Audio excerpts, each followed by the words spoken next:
ए व्यापारी है, ठीक है, ए व्यापारी है एक, और दूसरा बी व्यापारी है,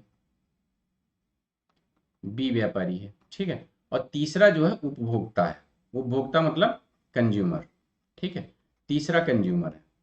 इधर हाइड हो जाएगा, है ना, हाइड हो जाएगा, क्योंकि मैं थोड़ा सा ठीक से बनाता हूँ इसको, नहीं तो हाइड हो जाएगा तो आप लोगों को समझ में नहीं आएगा।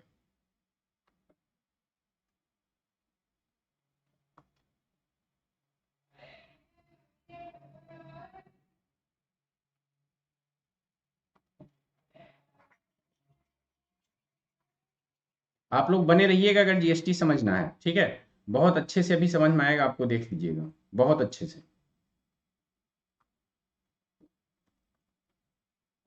हम्म, मान लेते हैं कि एक ये व्यापारी है, ठीक है, और दूसरा बी व्यापारी है, मतलब दुकानदार समझ लीजिए, और तीसरा यहाँ पे मान लेते हैं हम कंज्यूमर है, कंज्यूमर मतलब उपभोक्ता, ठीक है, उपभोक्ता है। अब ध्यान देना, मान लिया कोई प्रोडक्ट है, कोई प्रोडक्ट है और उसकी कीमत कितनी है, 80 रुपये, कितनी है, 80 रुपये, ठीक है, मान लिया कोई प्रोडक्ट है, उसकी कीमत, चाहे इसको रिटेलर मान लो या मतलब मैन्युफैक्चरर मान लो, जो भी मानना है मान लो। अब ध्यान देना, मान लिया उसकी प्रोडक्ट की कीमत 80 रुपये है, ठीक।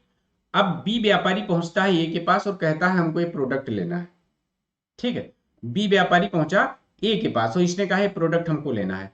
तो आप बताओ इस पे ये इनको बिल देगा, तो यहाँ पे जीएसटी लगाया गया, जीएसटी कितना लगेगी, 10%, जीएसटी 10% से कितने लगेगी, 8 रुपए, 8 रुपए लगेगी।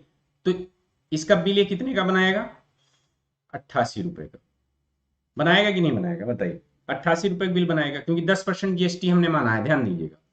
अब ये बी व्यापारी लेके गया, तो इसने 20 रुपया प्रॉफिट अपना है, ऐसे मान लेते हैं हम, आगे जितने भी चरण लेंगे हम मान लेते हैं कि हर व्यापारी अपना 20 रुपया प्रॉफिट रखता है, ठीक है, हम यहाँ पे मान लेते हैं कि प्रॉफिट कितना रख रहा है हर चरण पे, प्रॉफिट 20 रुपया मान लेते हैं, जीएसटी की दर 10% है और प्रॉफिट 20 रुपया। अब ध्यान देना हमारी बात को, मेरी बात को बहुत अच्छे से समझना। अब बताओ ये लेके गया, इसको कितने का बचा, 88 रुपए पड़ा बी व्यापारी को, तो बी व्यापारी ने अपना 20 रुपए का प्रॉफिट रखा और इस प्रोडक्ट का कीमत कितने कर दिया इसने, 100 रुपया कर दिया, ठीक है, इसने 100 रुपया कर दिया, ठीक। अब इसके पास पहुंचता है कंज्यूमर, उपभोक्ता खरीदने के लिए, तो उपभोक्ता जब खरीदने के लिए पहुंचेगा तो इस पे भी ये 10% जीएसटी लगाएगा। अब जीएसटी कितना लगेगा, 10 रुपया, 10 रुपया लगा। अब ये प्रोडक्ट कितने का हो गया, ध्यान देना, 110 रुपए का हो गया, ठीक है, उपभोक्ता को कितने का पड़ेगा, ये 110 रुपए का पड़ेगा, ठीक है, इसने कंज्यूम कर लिया। अब देखो यहाँ पे ये लिखने का मतलब क्या है, हाँ, हाँ ठीक है, अच्छा ठीक है, तो किसी ने हमसे ये क्वेश्चन नहीं किया इसमें कि ये बताइए जब ये 88 के का ले गया और 20 रुपए अपना प्रॉफिट रखा, ठीक है, 20 रुपए अपना प्रॉफिट रखा, तो यहाँ पे इसकी कीमत जो है 100 रुपए क्यों रखी है। आप में से किसी ने क्वेश्चन नहीं किया ये कि जब इसने 20 रुपया प्रॉफिट रखा है तो इसने जो है 88 का ले गया, 20 रुपया प्रॉफिट रखा, तो इसको तो कीमत 108 रुपए रखनी चाहिए थी, 100 रुपए क्यों रखा है। मतलब आप लोग देखो, ध्यान से ध्यान दो, अगर आप लोग चीजों को समझना चाहते हो तो क्वेश्चन बहुत जरूरी है। कोई चीज समझ में नहीं आ रही है तो यस सर जी सर वाला कॉन्सेप्ट आपको नहीं रखना है, आपको पूछना है। और जब आप पूछोगे तो हो सकता है मैं इसीलिए लिख रहा हूं कि आप पूछो, या हो सकता है कहीं मुझसे गलती हो रही हो तो आप पूछोगे तो मुझे याद आ जाएगा।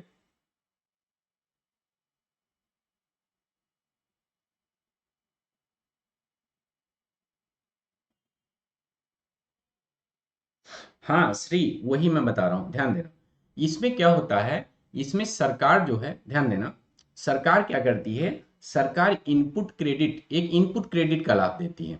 जो कंज्यूमर होता है, सॉरी जो व्यापारी होता है उनको इनपुट क्रेडिट, आईटीसी, आईटीसी का लाभ मिलता है, ठीक है, आईटीसी का लाभ मिलता है। आईटीसी इनपुट क्रेडिट क्या है, ठीक है, ध्यान देना, बता रहा हूं भी, इनपुट क्रेडिट,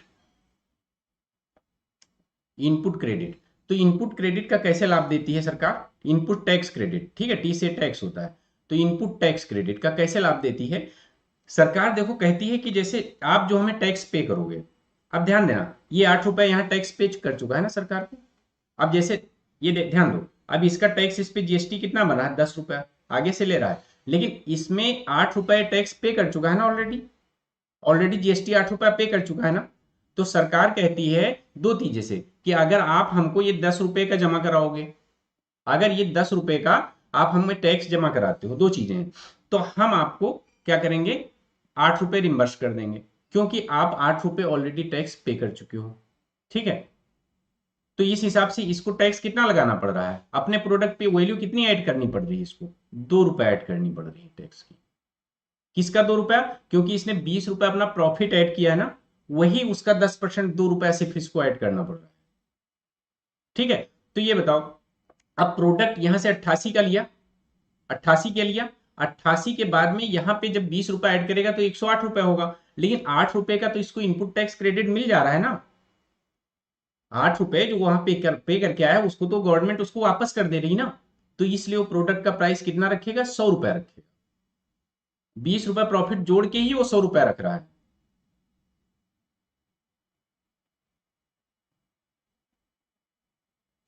श्री अभी समझ में आ रहा है कि नहीं जो मैं समझा रहा हूं, अभी समझ, अभी देखना इतनी आसानी से चीज समझ में नहीं आएगी, आगे अभी मैं और बता रहा हूं, ध्यान देना। दो चीजें हैं, अब ध्यान देना कि इस व्यापारी ने क्या किया, बी व्यापारी ने क्या किया कि 8 रुपए अपने, जब सरकार को ये टैक्स जमा करने गया तो सरकार कहती है दो चीजें, जब हम तुमको वापस करेंगे ही करेंगे, तो इससे बेटर है कि आप 8 रुपए जो ऑलरेडी टैक्स पे कर चुके हो वो आप अपने पास रख लो, और जो 2 रुपया मेरा टैक्स बन रहा है वो आप हमको दे दो। ठीक है, तो व्यापारियों के पास दो ऑप्शन होते हैं, एक तो जितना टैक्स वहां पे जमा करके आए हैं, तो जैसे इनका 10 रुपया टैक्स इनको जमा करना है, तो 8 रुपए ऑलरेडी जमा कर चुके हैं, तो 8 रुपए अपने पास रख लेंगे। ठीक है, 8 रुपए अपने पास रख लेंगे और 2 रुपया सरकार को जमा कर देंगे। ठीक है, तो ये बताओ, वो 8 रुपया जो देके आए वो अपने पास यहाँ पे इन्होंने सेव कर लिया, सरकार को हिसाब दे देंगे कि भैया देखो ये हमने टैक्स पे किया था 8 रुपया, वो हमने काट लिया है। ठीक, और ध्यान देना, अगर मान लिया ये नहीं काटते हैं और 10 रुपया पूरा सरकार को जमा कर देते हैं, तो सरकार क्या करेगी, इनको ये जैसे हिसाब देंगे सरकार इनको 8 रुपया वापस कर देगी। ठीक, सरकार इनको 8 रुपया वापस कर देगी, तो इस हिसाब से इनको कितना टैक्स अपने पास से जमा करना पड़ रहा है, 2 रुपया, और वो 2 रुपया भी आगे से वो प्रोडक्ट से ले रहे हैं। लेकिन ध्यान देना, उपभोक्ता जो होता है, जो कंज्यूमर होता है, उसको कोई इनपुट टैक्स क्रेडिट का बेनिफिट नहीं मिलता है, तो वो उसको पूरा 110 का प्रोडक्ट पड़ेगा। कितने का पड़ेगा, 110 रुपए का प्रोडक्ट पड़ेगा। ठीक है, अब यहाँ पे खेल जानते हो क्या है, जैसे पहले सेल्स टैक्स होता था और टर्नओवर टैक्स होता था। तो ध्यान देना, सेल्स टैक्स क्या होता था, सेल्स टैक्स जैसे मान लिया क्या होता था, आपके सेल पे लगता था।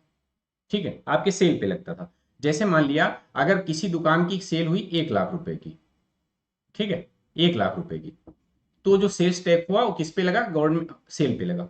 ठीक है, सेल पे लगा। अभी क्या हो रहा है, अभी सिर्फ वैल्यू एडेड पे लग रहा है। ध्यान देना, यहाँ पे आप 8 रुपए देके आ रहे थे, यहाँ पर आप 8 रुपए देकर आ रहे थे ना, 8 रुपए देके आ रहे थे।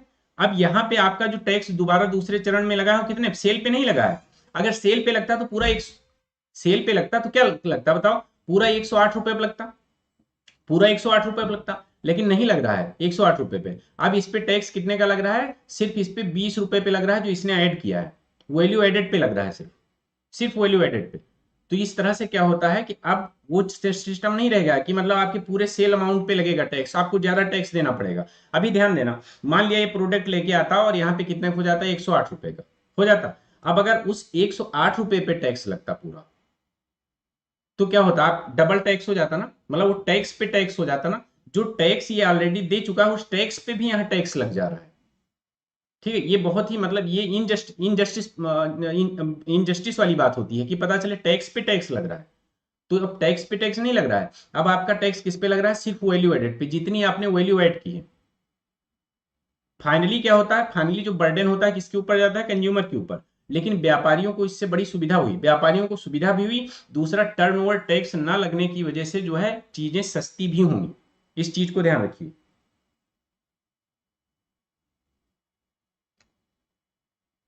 नेहा समझा रहे हैं, समझा रहे हैं, ध्यान से समझो, ध्यान से समझो, फिर से समझो, समझा दे रहे हैं। ठीक है,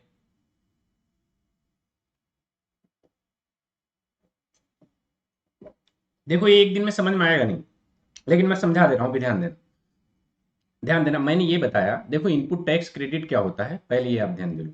ठीक है, जो इनपुट टैक्स क्रेडिट होता है, इनपुट टैक्स क्रेडिट, जैसे अभी मैंने आपको बताया था कि ए व्यापारी जो था, ठीक है, ए व्यापारी ने क्या किया था, बी व्यापारी से, ठीक है, बी व्यापारी से टैक्स लिया था। कितना टैक्स लिया था, जो बी व्यापारी था उससे कितना टैक्स लिया था, 8 रुपए का टैक्स लिया था। लिया था, ठीक है। अब ये बी व्यापारी क्या है, आगे प्रोडक्ट को बेच रहा है, उपभोक्ता को बेच रहा है, उपभोक्ता को बेच रहा है, ठीक है। तो उपभोक्ता को बेच रहा है। अब ध्यान देना, अब अगर ये कहीं ना कहीं से तो लेगा। अब ध्यान देना, ये व्यापारी ने टैक्स दिया है। अब अगर उसको टैक्स का बेनिफिट ना मिलना होता तो क्या करता, वो इस प्रोडक्ट को उपभोक्ता को कितने बेचता, 108 रुपए बेचता, बेचता कि नहीं बेचता। और अगर 108 रुपए का बेचता, अगर उसको टैक्स बेनिफिट ना मिल रहा होता तो 108 रुपए बेचता, तो उसको टैक्स कितने में लगाता, 108 रुपए में लगाता। नतीजा क्या होता, प्रोडक्ट और महंगे होते, होते कि नहीं होते। लेकिन इसको चूंकि टैक्स क्रेडिट मतलब जो 8 रुपया यहाँ पे इस ए व्यापारी को उसने पे किया है, तो बी व्यापारी ने पे किया और बी व्यापारी को गवर्नमेंट क्या कर दे रही है, टैक्स क्रेडिट दे दे रही है। मतलब जो आपने टैक्स आगे पे किया है वो हम आपको क्रेडिट दे दे रहे हैं, मतलब हम आपको वापस दे दे रहे हैं। आप चाहे वो टैक्स काट लो और चाहे हमारे पास जमा करो, तो हम आपको वापस दे देंगे। यही इनपुट टैक्स क्रेडिट होता है, ठीक है। सही समझ रही है इस चीज को कि नहीं, बताओ नेहा बताओ। इनपुट टैक्स क्रेडिट का मतलब टैक्स क्रेडिट दिया जा रहा है उसको, एक तरह का बेनिफिट दिया जा रहा है टैक्स का।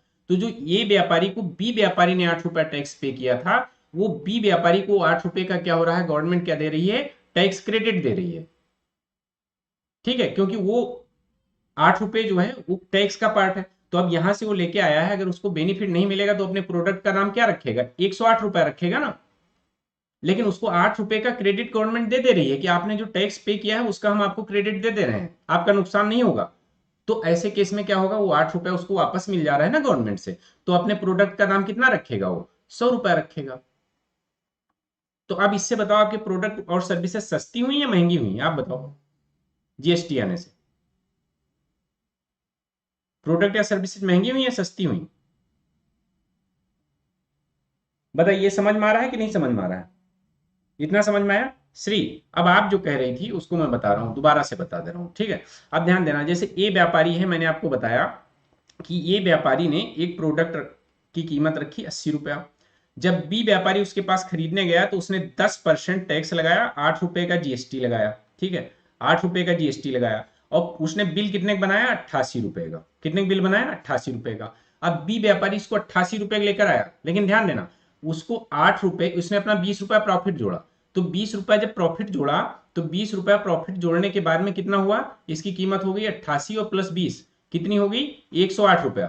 108 रुपया इसकी कीमत हो गई प्रोडक्ट की। लेकिन बी व्यापारी को गवर्नमेंट जो 8 रुपया और टैक्स लेकर आई उसको वापस कर दे रही है, उसको बेनिफिट दे दे रही है कि 8 रुपया वो हम तुमको देंगे, अगर तुम हमारे पास पूरा जमा कराओगे तो हम वापस कर देंगे, अदरवाइज तुम इसको काट लो 8 रुपया अपने पास में, क्योंकि तुम आगे जमा कर चुके हो, और काट के हमको हिसाब दे दो, ठीक है। तो ऐसी भी सुविधा गवर्नमेंट देती है, ऐसा नहीं जमा कराओगे बाद में वापस मिलेगा। वो ये भी सुविधा देती है कि आप एक काम करो, आप अपने पास वो 8 रुपए काट के रख लो, जो बाकी का टैक्स एक्स्ट्रा बच रहा है वो हमको दे दो, क्योंकि वही हमारा टैक्स है। तो ऐसे में ये 8 रुपया उसको मिल जा रहा है। तो -8 रुपए जो क्या है, ये आईटीसी उसको मिला, तो आईटीसी को इसने माइनस कर दिया, तो प्रोडक्ट की कीमत उसने रखी 100 रुपया। जब ध्यान देना, अब 100 रुपया प्रोडक्ट की कीमत रखने पे भी उसको 20 रुपए का बेनिफिट मिल रहा है, ठीक है। मिल रहा है नहीं मिल रहा है। और फिर जब आगे ये बिल बनाएगा तो आगे ये क्या करेगा, इस पे 10% की जीएसटी लगाएगा। तो 10 रुपए की जीएसटी लगाया, तो प्रोडक्ट की कीमत कितनी हो गई, 110 रुपया हो गई। तो कंज्यूमर जो ले जाएगा, कंज्यूमर कितने ले जाएगा प्रोडक्ट, 110 रुपए ले जाएगा। बताइए इतना समझ में आ रहा है कि नहीं समझ में आ रहा है। हाँ बिल्कुल, बताइए समझ में आ रहा है कि नहीं समझ में आ रहा है। जीएसटी जानते हो, जीएसटी समझना है आपको, अगर आप जीएसटी समझे नहीं ना तो कुछ नहीं आपको, मतलब वो सब नहीं कि मैं लिखवा दूं जीएसटी ये है, जीएसटी मूल्य वर्धन पे लगता है। अब ये बताओ, यहाँ वैल्यू एडेड पे लग रहा है ना, इसीलिए इसको वैट कहते हैं। बताइए, वैल्यू एडेड पे लग रहा है ना, क्योंकि देखा जाए एक्चुअल यहाँ पे कितना लगा, एक्चुअल यहाँ पे कितना टैक्स लगा, इसने सिर्फ 2 रुपया लगाया। क्योंकि देखो 10 रुपया इसने टैक्स यहाँ पे सामने वाले से लिया, लेकिन 8 रुपया वो ऑलरेडी वहां पे टैक्स दे चुका था, उसका उसने बेनिफिट ले लिया। तो यहाँ पे क्या हुआ है, अगर ना लिया होता तो 108, और फिर इस पे ध्यान देना, जब अभी इस एक पॉइंट को समझो, एक पॉइंट को समझो। मान लिया, ठीक है, मान लिया जो बी व्यापारी है, बी व्यापारी को टैक्स क्रेडिट ना मिल रहा होता, तो बी व्यापारी के पास प्रोडक्ट कितने का होता, कितने का लाया था वो प्रोडक्ट। मान लिया अगर आईटीसी ना मिल रहा होता, ध्यान देना, अगर आईटीसी ना मिल रहा होता, ना मिलता, तब तब की सिचुएशन देखो, बी व्यापारी कितने का लाया था, 88 रुपए का लाया था, लाया था। इस पे इसने प्रॉफिट कितना जोड़ा, 20 रुपया, 20 रुपया प्रॉफिट जोड़ा, 20 रुपया प्रॉफिट जोड़ा, तो कितना हो गया बताइए, कितना हो गया, 108 रुपया हो गया, 108 रुपया हो गया ना। अभी बहुत ध्यान से समझना, अब 108 रुपये का 10% निकालो, 108 रुपये का 10% निकालो, कितना आएगा, 10.8 रुपये आएगा ना, 10.8 रुपये आएगा ना। तो अब ये प्रोडक्ट आपका कितने पड़ता, अब ये आपका प्रोडक्ट कितने पड़ता, 118 रुपये 80 पैसा। कंज्यूमर का ये प्रोडक्ट कितने मिल रहा होता, 118 रुपये 80 पैसे मिल रहा होता कि ना मिल रहा होता, नहीं, हाँ ठीक है। प्रोडक्ट ये कंज्यूमर को कितने मिल रहा होता, उपभोक्ता को, उपभोक्ता को कितने का मिल रहा होता, 118 रुपये 80 पैसे का मिल रहा होता, मिल रहा होता कि नहीं प्रोडक्ट। लेकिन आईटीसी ने क्या किया, आईटीसी ने जो है वहां से सिस्टम ही चेंज कर दिया पूरा, क्योंकि इनको 88 का पड़ा, इनको यहीं पे 8 रुपए का टैक्स क्रेडिट दे दिया। अब इनको क्या पड़ा, प्रोडक्ट को 80 का पड़ा, 20 रुपया उन्होंने जोड़ भी लिया प्रॉफिट, तब भी 100 का प्रोडक्ट पड़ा, 100 का प्रोडक्ट पड़ा, उस पर 10 रुपए का जो है उन्होंने जो है जीएसटी लगा के कस्टमर को दिया, तब भी कंज्यूमर को ये प्रोडक्ट कितने पड़ा, 110 रुपए का। 8 रुपया 80 पैसा प्रोडक्ट सस्ता पड़ा कि नहीं पड़ा बताइए। ये तो मैंने सिर्फ एक स्टेज का समझाया है ना। आप ऐसे सोचो कि कई स्टेजेस से प्रोडक्ट गुजरते हैं ना, आगे अभी मैं बड़ा एग्जांपल लूंगा फिर आपको समझाऊंगा। आप बताओ, कई स्टेजेस से, मान लिया ये दुकानदार से बी के पास गया, बी के पास सी के पास गया, सी के बाद डी के पास गया, डी के बाद ई पास के पास गया। तो अगर मान लिया टैक्स क्रेडिट ना मिल रहा होता तो प्रोडक्ट कितना महंगा होता जाता, वो कंटिन्यू जो है टैक्स पे टैक्स, टैक्स पे tax, tax on tax, tax on tax लगता जाता, प्रोडक्ट कितना महंगा हो जाता। हाँ, अभी आप लोग समझ रहे हो सही से, अभी समझ रहे हो। कोई ऐसा है जिसको इतना ना समझ में आया हो, कोई भी, एनीवन। यार क्लास को थोड़ा शेयर करो, बहुत ज्यादा स्ट्रेंथ बढ़ाओ, स्ट्रेंथ नहीं बढ़... मैं इतनी मेहनत करके चीजों को समझा रहा हूँ, आप लोग कम आते हो। पता चले लाइव क्लास में जो है आप लोग 15 20 10 ऐसे इस तरह से रहते हो, मजा नहीं आता है पढ़ाने में, ठीक है। थोड़ा स्ट्रेंथ बढ़ाओ, नहीं तो मेरी मेहनत मुझे बेकार सी लगती है। मैं आपको देखो, मैं इकोनॉमी यहाँ पढ़ाता नहीं हूँ, मैं आपको इकोनॉमी समझाता हूँ। आपको चीजें समझ में आनी चाहिए, ठीक है, आपके दिमाग में घुसनी चाहिए, आप दिमाग चलाओ इकोनॉमी में, क्योंकि फिर आपको जानते हो क्या आएगा, आपको मजा आएगा। अगर आप इकोनॉमी में अपना दिमाग चलाओगे ना तो आपको मजा आएगा, ठीक है। अभी जैसे आप में से क्या होगा, बहुत सारे लोग ऐसे रहते होंगे जिनको लगता होगा जीएसटी आने से चीजें महंगी हो गई, जीएसटी आने से चीजें महंगी हो गई, जीएसटी आने से चीजें महंगी हो गई। इसको पढ़ने के बाद उनको लगेगा नहीं, ऐसा नहीं है, तो हमारे दिमाग का भ्रम था।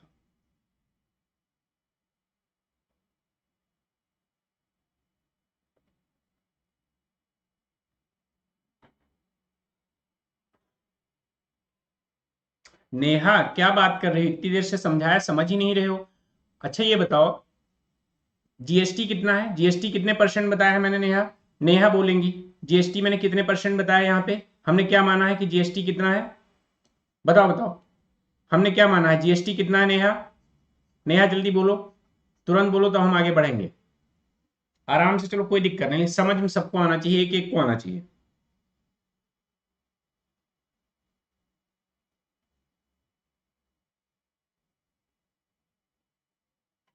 हाँ अमित, बिल्कुल सही बात है, अभी पूरे पाएंगे सब पे। अभी पहले आप बताओ नेहा, जवाब दो, जीएसटी मैंने कितना माना था। तो नेहा जब 10% जीएसटी माना था, तो बताओ प्रोडक्ट की कीमत कितनी है, 80 रुपया, तो उस पर जीएसटी 10% लगेगा तो कितना होगा, 8 रुपया होगा। तो बी व्यापारी को जीएसटी लगा के जब देगा 10%, तो 88 रुपया ही तो कीमत होगी, तो 8 रुपया ही तो लेगा। अगर उसका जीएसटी 8 रुपया मिल रहा है तो बी व्यापारी से 10 रुपया थोड़े ले लेगा। समझ रहे हो कि नहीं समझ रहे हो, अभी समझ में आया।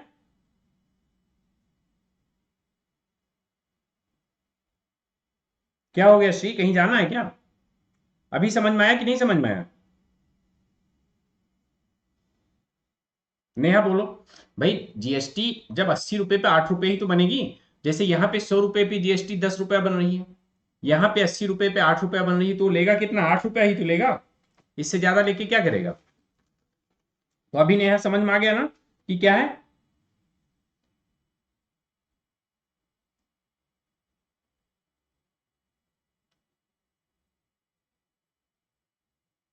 ठीक है, चलो एक अभी बढ़िया सा एग्जांपल लेके आपको बताते हैं, आपको बहुत बढ़िया समझाते हैं। इसके बाद आपको पूरा जीएसटी का कैलकुलेशन समझ में आ जाता है। मान लेते हैं कि ए दुकानदार है, ठीक है, बी दुकानदार है, सी दुकानदार है और डी दुकानदार है। ठीक है, अब इसको समझ लो, ए को समझ लो, चाहे समझ लो मैन्युफैक्चरर लेवल पे, और चाहे समझ लो बाकी के पहले के स्टेजेस से जो गुजर के इसके बाद में आया है, और यहां पर इस प्रोडक्ट की कीमत है 40 रुपए। कितनी है? 40 रुपए। ठीक है, ध्यान दीजिएगा मेरी बात को बहुत अच्छे से। और ये इसमें भी मान लेते हैं कि प्रॉफिट का स्तर, इसमें भी वही मान लेते हैं कि जीएसटी की दर कितनी है? 10%। ठीक है, जीएसटी की दर कितनी है? 10%। और हर स्टेज पे प्रॉफिट कितना है? वही सेम मान लेते हैं, प्रॉफिट कितना है? 20 रुपए। ठीक है, हर स्टेज पे हम प्रॉफिट भी मान लेते हैं 20 रुपया, और हम जीएसटी की दर भी मान लेते हैं कि 10% है। ठीक है,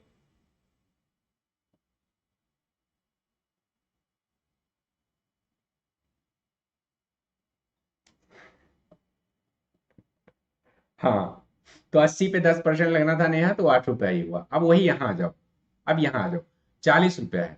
ठीक है, अब 40 रुपये है, तो आप जब बी दुकानदार खरीदने गया ए दुकानदार या मैन्युफैक्चरर से, जो भी समझ लो इसको, ए को, ठीक है, तो इस पे 10% की दर से जीएसटी लगा। और इस कितना जीएसटी लगा बताओ? 4 रुपया जीएसटी लगा। अब इसकी कीमत कितनी हो गई? 44 रुपया हो गई। 44 रुपया हो गई। तो बी को कितने का मिला? 44 रुपए का मिला। बी को 44 रुपए, बताओ, बी को 44 रुपए का मिला। तो जब बी को 44 रुपए मिला, तो बी 20 रुपए अपना प्रॉफिट जोड़ेगा। ध्यान देना, अब बी ने क्या किया? 44 रुपए का तो खरीदा, 44 रुपए का खरीदा, बहुत ध्यान से समझना, और फिर उस पर 20 रुपए अपना प्रॉफिट जोड़ा। ठीक है, 20 रुपए अपना क्या किया? प्रॉफिट ऐड किया। प्रोडक्ट की कीमत कितनी हो गई बताइए? 64 हो गई, 64 रुपया हो गए। फिर इसके बाद में इसने क्या किया? जो इधर 4 रुपया दिया था टैक्स, वो गवर्नमेंट तो उसको बेनिफिट दे रही है, उसको वापस दे रही है। तो यहां पर जो है आईटीसी क्या होगा? जो आईटीसी हो 4 रुपया इसने क्या किया? माइनस कर दिया। अब प्रोडक्ट की कीमत इसने कितनी रखी? 60 रुपया। बताइए, रखी? 60 रुपया इसने प्रोडक्ट की कीमत रखी, रखी। अब सी गया, ठीक है, सी गया, तो ये प्रोडक्ट की कीमत रखी। अब सी के ऊपर ये इस पे टैक्स लगाएगा 10%। तो 10% का टैक्स लगाएगा इस पे, ध्यान देना, जीएसटी कितने लगाएगा? 10% की। तो 10% की जीएसटी लगाया, कितना हुआ? 6 रुपया। तो इसका प्रॉफिट, इसका कीमत कितनी हो गई? 66 रुपए। 66 रुपए का बिल दिया इसने। ठीक है, ये बिल बना। ठीक है, ये भी बिल है, ध्यान देना, ये बिल अमाउंट है। ठीक है, ये प्रोडक्ट कास्ट है। यहाँ पे 60 रुपए क्या है? ये प्रोडक्ट की कास्ट है। ठीक है, यहाँ पे 40 रुपया क्या है? ये प्रोडक्ट की कास्ट है। अब यहाँ पे बिल इसने कितने बनाया? 66 रुपए का। ध्यान देना, बहुत बढ़िया चीज बता रहा हूँ। ठीक है, 66 रुपए का। हाँ, ठीक है, 66 रुपए का। अब क्या हुआ? अब सी गया। अब सी ने इससे कितना बिल लिया था? 66 रुपए का खरीदा था, 66 रुपए खरीदा था। ठीक है, तो 66 रुपए कैलकुलेशन को इजी बनाने के लिए कर रहा हूं, अदरवाइज अब देखो 66 पे क्या होगा? ये अपना 20 रुपए प्रॉफिट जोड़ेगा। ठीक है, 20 रुपया प्रॉफिट जोड़ा इसने, प्रॉफिट जोड़ा, तो कितने का हो गया बताओ? कितने का हो गया? 86 हो गया, हो गया ना? 86 रुपए का प्रोडक्ट हो गया। लेकिन इसमें जो आईटीसी थी, ठीक है, आईटीसी इसने 6 रुपए क्या किया? माइनस कर दिया, क्योंकि इसका बेनिफिट उसको मिल जाएगा। अब प्रोडक्ट की कीमत इसकी कितनी आई? 80 रुपया। ये प्रोडक्ट की कीमत आई 80 रुपया। ठीक है, अब इस पे क्या करेगा? ये 10 रुपए, 10% जीएसटी लगाएगा। कितना आएगा? 8 रुपया। ध्यान देना, 8 रुपया जीएसटी आई। प्रोडक्ट, अब बताओ बिल कितना का बनाएगा ये? जब सी जाएगा इसके पास डी, तो बिल कितने का बनाएगा ये? बिल बनाएगा ये 88 रुपए का बनाएगा, 88 रुपए का बनाएगा। ठीक है, बिल। अब डी को कितने का मिला ये प्रोडक्ट? डी को मिला 88 रुपए का, डी को 88 रुपए मिला। अब इसने 20 रुपया प्रॉफिट जोड़ा। ठीक है, 20 रुपया क्या किया? प्रॉफिट जोड़ा। अब ये कितने का हो गया? 108 का हो गया। ठीक है, 108 रुपए का हो गया। ठीक, 108 रुपए का हो गया। अब 108 रुपए में से इसने जो आईटीसी इसको थी, ठीक है, आईटीसी को क्या किया? 8 रुपया माइनस कर दिया। अब प्रोडक्ट की कास्ट इसको कितनी पड़ी? 100 रुपया। प्रोडक्ट की कास्ट कितनी पड़ी? 100 रुपया। अब ये इस पे जीएसटी लगाएगा 10%, 10% की जीएसटी लगाएगा, कितना लगेगा? 10 रुपया। अब ये कितने बिल अमाउंट कितना आया? बिल अमाउंट आया 110 रुपया। अब कंज्यूमर गया इसके पास, मान लिया गई नेहा गई, प्रीति, श्री, ये सब खरीदने गई। तो खरीदने गई तो बताओ, जैसे प्रीति हो गई, ठीक है, श्री हो गई, ठीक है, नेहा हो गई, इन सबको अब ये कितने प्रोडक्ट मिलेगा? 110 का। ठीक है, अब 110 रुपए प्रोडक्ट मिला, मिला। फाइनल प्रोडक्ट मार्केट में कितने का है? अब ध्यान देना, वही प्रोडक्ट कितने से स्टार्ट हुआ था बताइए? प्रोडक्ट कितने से स्टार्ट हुआ था? 40 रुपए से। नेहा, प्रीति और श्री तक पहुंचने में कितना हो गया उसका? कितनी कीमत हो गई?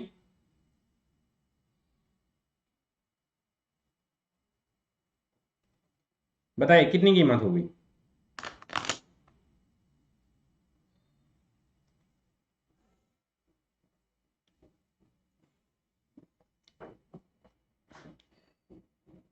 चालीस से स्टार्ट हुआ था छाया, ठीक है, 40 से स्टार्ट हुआ था। कीमत कितनी हो गई? 110 रुपया। आप लोग खरीदो 110 का, ठीक है। अब बताइए, आप लोगों में से कोई है जो जीएसटी का सिस्टम जिसको ना समझ में आया हो? ठीक है। और व्यापारियों के लिए देखो, ये तो व्यापारियों के लिए भी ये बिल्कुल भी, जो व्यापारी हैं, दुकानदार हैं, उनके लिए नुकसान नहीं है, उनके लिए भी फायदा है, क्योंकि देखो उनका नुकसान नहीं हो रहा है। वो जो भी टैक्स दे रहे हैं गवर्नमेंट उनको वापस कर रही है, जो भी अगले स्टेज पे टैक्स टैक्स दे रहे हैं गवर्नमेंट उनको वापस कर रही है, जो भी पीछे वो टैक्स दे के आ रहे हैं गवर्नमेंट उनको वापस कर रही है, कह रही है काट के अपने पास रख लो। ठीक है। तो उनके लिए भी ये चीज इजी हुई, चीजें सस्ती हुई, उनका नुकसान होना भी बंद हुआ। ठीक।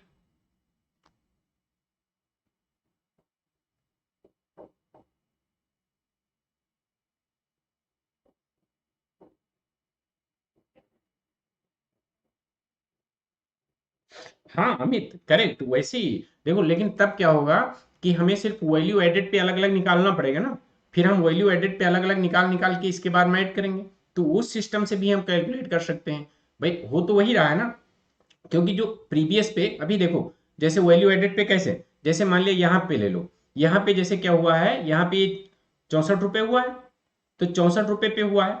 अब 64 रुपये में जैसे ये 60 रुपया है, तो इसमें 40 पे तो टैक्स ऑलरेडी दे चुका है ना, 40 पे तो टैक्स ऑलरेडी दे दे चुका है ना, तो इधर जो 20 पे ही तो टैक्स दे रहा है, तो वैल्यू एडेड पे ही तो टैक्स आ रहा है, तो 40 पे जो टैक्स दिया है उसमें वापस हो जा रहा है, तो यहाँ से आगे से पूरा वो ले रहा है, तो 40 का टैक्स उसको वापस मिल गया, तो सिर्फ 20 पे ही तो टैक्स दे रहा है वो।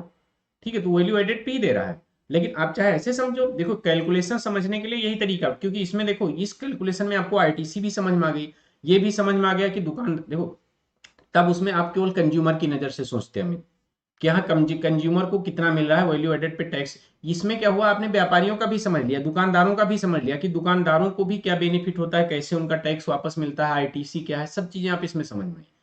ठीक है। तो इस हिसाब से आप तो सारी चीजें इंक्लूड करके आप चल रहे हो यहाँ पे। यहाँ पे कोई चाहे आपसे दुकानदार का भी पूछ ले कि जीएसटी का क्या सिस्टम है, और चाहे आपसे कंज्यूमर पूछ ले, आप दोनों बता दोगे। अगर आप केवल वैल्यू एडेड पे ऐसे ऐड करते जाते ना, तो क्या होता, आप सिर्फ कंज्यूमर की नजर से देख पाते।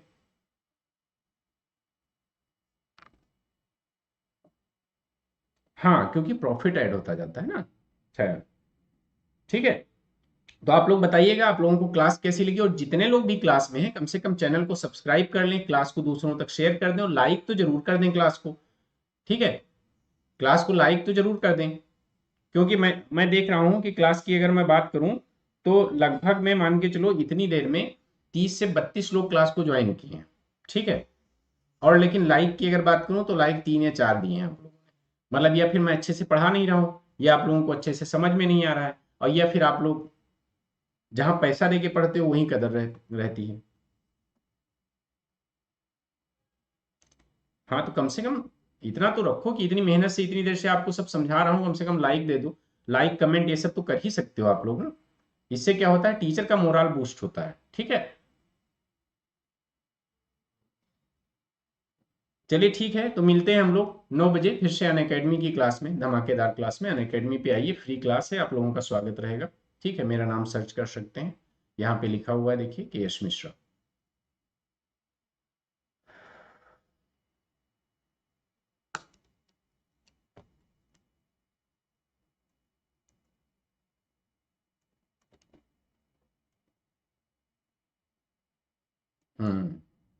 ठीक। हाँ भाई, जितने लोग भी क्लास में हो या आते हो ज्वाइन करते हो, कम से कम इतना तो कि इतने अच्छे से पढ़ा रहा हूँ समझा रहा हूँ चीज़ों को, तो इतना तो आप लोगों को बनता है कि क्लास को लाइक कर दो, चैनल को सब्सक्राइब कर लो, कमेंट कर दो कुछ अच्छे से। ऐसा थोड़ा है कि मतलब इस तरह से मतलब मैं पढ़ाता रहूँ, आप लोग ये भी नहीं कर सकते।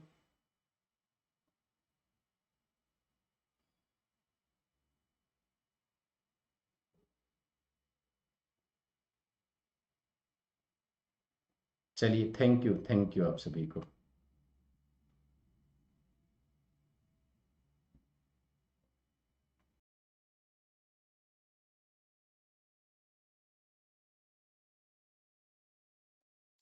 गुड इवनिंग एवरीवन, कैसे हैं आप सभी लोग? मैं के एस मिश्रा आप सभी का एकनो फेयर पे स्वागत करता हूं। उम्मीद करता हूं आप सभी लोग स्वस्थ होंगे। छाया वेलकम। संध्या गुड इवनिंग। हाँ हाँ बिल्कुल आ गया संध्या, ऐसा थोड़े है, बिल्कुल देखो सामने हूँ तुम्हारे। हम्म। हाँ छाया, देखो देखो आ गया भाई। कैसे हैं आप सभी लोग? गुड इवनिंग ममता। भाई जुड़िए, जल्दी जल्दी स्टार्ट किया जाए। देखिए पार्ट 2 है जीएसटी का, बहुत मजा आने वाला है आप लोगों को पढ़ने में।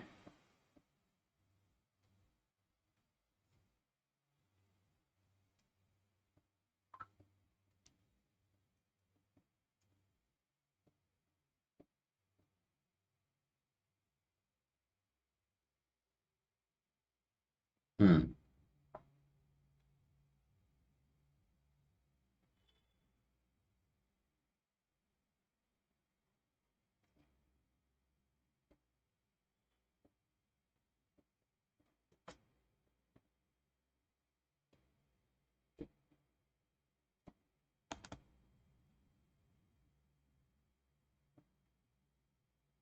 और कोई है कि बस इतने ही लोग आए हो क्लास में भाई?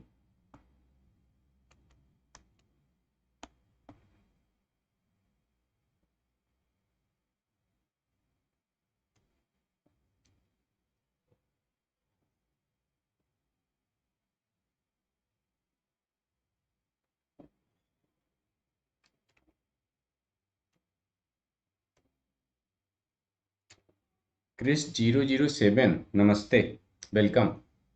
देखिए ये लेसन 30 है, लेक्चर नंबर 30। और ये जो हम लोगों ने गुड्स एंड सर्विस टैक्स पढ़ा था उसका पार्ट 2 है। जैसा कि आप सभी जो लोग भी क्लास लिए होंगे बहुत अच्छे से जानते होंगे कि मैंने जीएसटी के बारे में आप लोगों को समझा दिया था कि हाउ इट वर्क्स, कैसे जीएसटी को कैलकुलेट किया जाता है, कैसे जो है वो काम करता है, किस तरह से उसके तहत जो है वस्तुएं और सर्विसेज जो हैं सस्ती हुई हैं या महंगी हुई हैं, ये पूरी सारा सारा कॉन्सेप्ट आप लोगों को पूरा कैलकुलेट करके बताया हुआ था।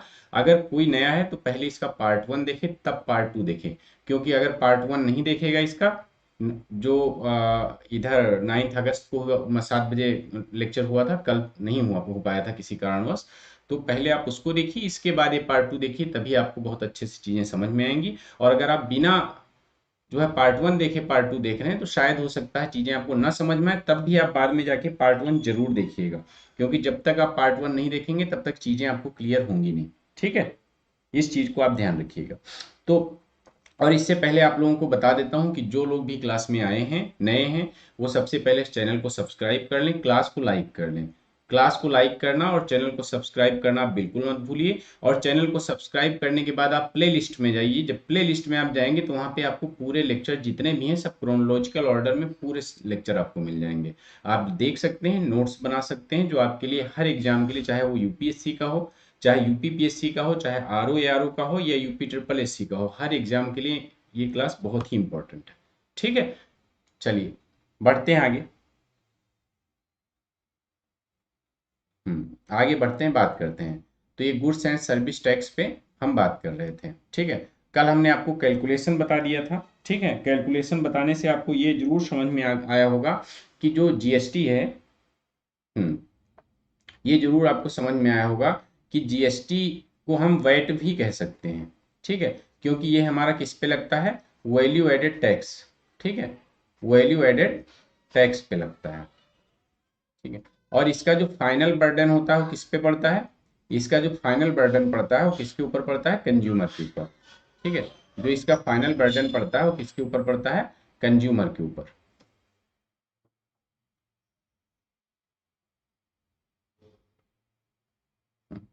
जो उपभोक्ता होता है वो उपभोक्ता के ऊपर इसका फाइनल बर्डन होता है। ठीक है, तो ध्यान दीजिएगा, इसकी वजह से क्या होता है, जो ये अलग अलग अवस्थाओं पर लगता है लेकिन इसकी वजह से कास्केडिंग इफेक्ट नहीं होता है। अब सवाल ये उठता है कि कास्केडिंग इफेक्ट क्या होता है, मैं थोड़ा सा आपको बताऊंगा। ठीक है, कि जो जीएसटी है, जीएसटी क्या होता है, कल भी मैं बता चुका था इसको, कि अलग अलग अवस्थाओं पर लगता है। ध्यान दीजिएगा, आप लोग चाहें तो लिख सकते हैं। ठीक है, अलग अलग अवस्थाओं पर लगता है,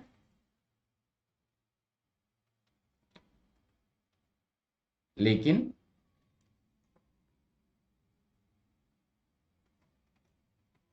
इसका कास्केडिंग इफेक्ट नहीं होता है। ठीक है, अब आप लोग सोच रहे होंगे कि कास्केडिंग इफेक्ट क्या होता है, ठीक है।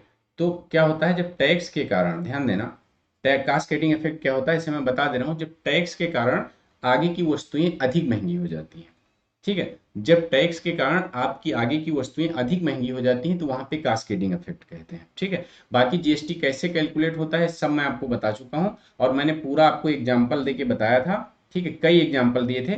पहले मैंने ये का एग्जाम्पल दिया था कि एक ये व्यापारी है, मैन्युफैक्चरर है, और एक बी व्यापारी है, और इसके बाद कंज्यूमर है। फिर इसके बाद में मैंने ए बी सी और डी के अलावा बाद में कंज्यूमर का एग्जाम्पल दिया था, ठीक है। कि ए आपका मैन्युफैक्चरर हो गया, बी आपका व्यापारी हो गया, दुकानदार हो गया, सी भी आपका व्यापारी दुकानदार हो गया, डी भी। फिर फाइनल प्रोडक्ट जब आपके कंज्यूमर तक पहुंचता है तो उसकी कीमत क्या होती है, कैसे चेंज होती है, जीएसटी कैसे वर्क करता है, ये सब चीजें मैं आपको समझा चुका हूं, तो आप देख लीजिएगा कल की क्लास, ठीक है। तो जीएसटी समझने के बाद में अभी तक अब हम अपने मेन टॉपिक पे आते हैं। Connect with my life, welcome, ठीक है। हाँ वेलकम। देखिए अब हम मेन टॉपिक पे आते हैं। मेन टॉपिक हमारा क्या है, भारत में जीएसटी क्या है, भारत में जीएसटी। हमें बात करनी है अपनी भारत में जीएसटी की।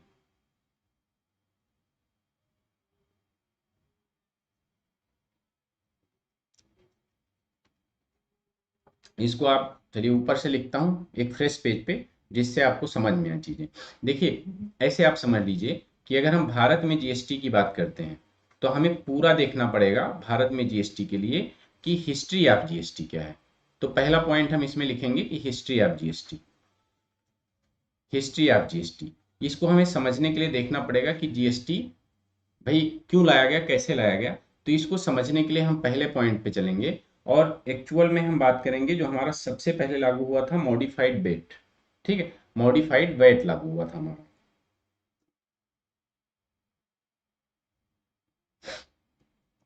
जो जीएसटी है भारत में, भारत में कभी कभी पॉइंट, ये आप बहुत इंपॉर्टेंट है पॉइंट, आप लिख लीजिएगा, बहुत इंपॉर्टेंट पॉइंट है कि जो भारत में जीएसटी है, हम लोग आगे पढ़ेंगे इसको। भारत में जीएसटी लक्ष्मीकांत झा समिति, ठीक है, लक्ष्मीकांत झा समिति,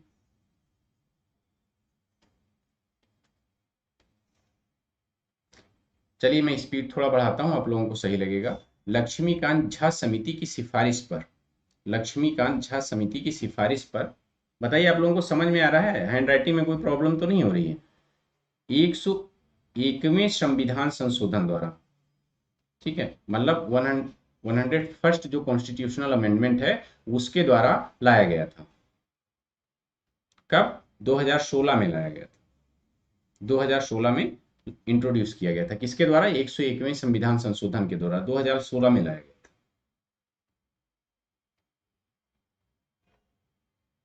ठीक है। लेकिन इसको लागू कब किया गया, ध्यान देना, लागू इसको किया गया है, ठीक है, लागू किया गया है 1 जुलाई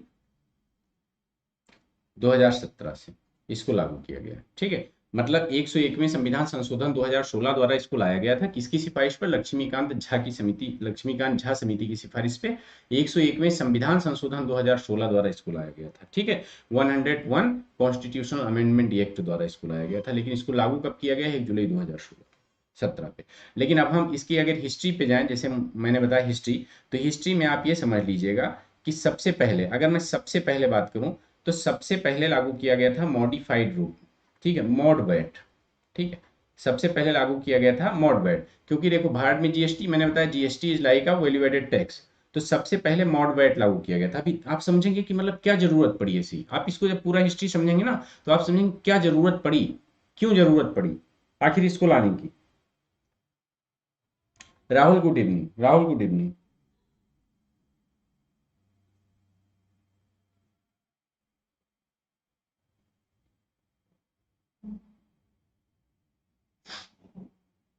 ठीक है, मॉड वैट को पहली बार लागू किया गया था 1986 में, ठीक है, 1986 में, ठीक है। तो बेसिकली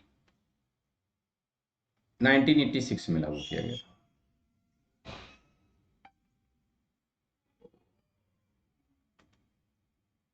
क्लास के दौरान लोग कॉल करते हैं तो डिस्ट्रैक्शन होता है। बताइए आप लोगों को दिख रहा है क्लियर कि नहीं। एक्चुअली मैं पेन का भी चेंज करता हूँ, ठीक से पॉइंटर ही नहीं समझ में आता है। लक्ष्मीकांत झा की समिति, झा समिति, ठीक है, लक्ष्मीकांत झा समिति की सिफारिश पे, ठीक। अच्छा, मैंने ऊपर ये मैं बताना चाह रहा था बैट का, मैंने यहाँ लिख दिया है, ये आप ना लीजिएगा। देखो, भारत में जीएसटी को लागू किया गया है 101वें संविधान संशोधन द्वारा, लेकिन ये मत लिखिएगा, ये नहीं है, ठीक है, ये ना लिखिएगा।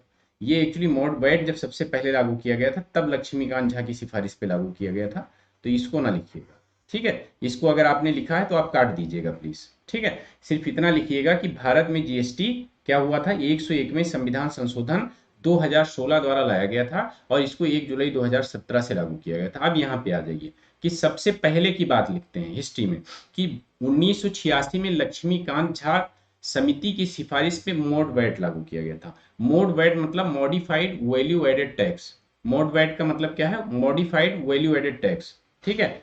तो आप ध्यान से लिखिएगा, ठीक है। पहला पॉइंट 1986, पहला पॉइंट 1986 में लिखिएगा कि मॉड वैट के रूप में मॉड वैट लागू किया गया था, ठीक है। मॉड वैट लागू किया गया था भारत में, प्रथम बार ऐसा हुआ था, लागू किया गया, ध्यान देना, ठीक है। इसके बाद में क्या हुआ, राधे राधे नहीं, हाँ राधे राधे, इसको ध्यान दीजिएगा, जो मैंने बताया वो काट दीजिएगा, उसको लिख मत लीजिएगा, ठीक है।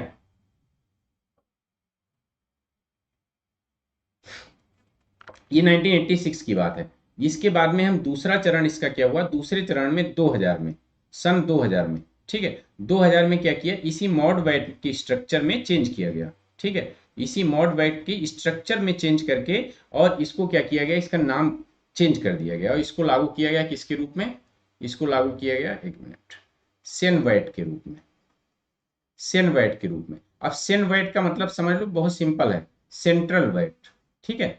सेंट्रल वैट के रूप में लागू किया गया इसको 2000 में। अभी देखिएगा जब हम लोग वहां पहुंचेंगे तो अभी बहुत समझ में आएगा, बहुत मजा आएगा आपको, मैं पूरा ओवरव्यू दे दूंगा आपको इसके बाद में, ठीक है। और ध्यान देना, ये सेनवैट पे लागू किया गया क्योंकि इसके स्ट्रक्चर में बदलाव किया गया था, तो इस पे ये पॉइंट लिख लीजिएगा कि जो सेनवैट है, सेनवैट पर आईटीसी लागू था। आईटीसी क्या होता है, कोई कमेंट में बताएगा, कल मैंने पढ़ाया था, आईटीसी लागू था, ठीक है। बताइए, सेनवैट पे आईटीसी लागू था, बताइए कमेंट में, बताइए आप लोग आईटीसी क्या था, तब मैं बताऊंगा, देखता हूं कौन बताता है, ठीक है। बताइए कमेंट में, बताइए आप लोग।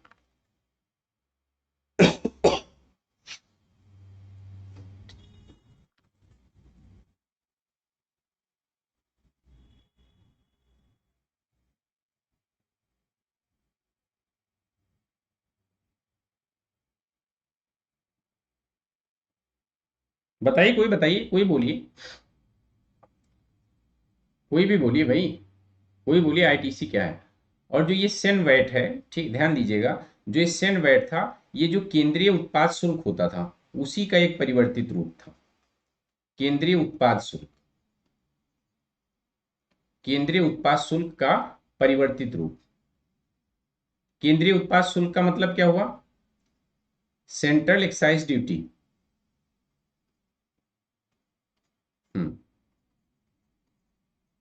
Central excise duty, central excise duty. क्या हुआ, किसी को नहीं पता कि आईटीसी क्या है, किसी को नहीं पता आईटीसी क्या है, आप लोग बोल ही नहीं रहे हो, ठीक है। अब ध्यान देना, अगर केंद्रीय उत्पाद शुल्क लिखा हुआ है तो अब इससे आप समझ लीजिएगा कि सेनवैट आपका कहाँ लागू होता था, साफ साफ लिखा हुआ उत्पाद शुल्क, मतलब सेनवैट कहाँ लागू होता था, आपका उत्पादन पे, किस पे लागू होता था, सेनवैट उत्पादन के स्तर पे लगाया जाता था।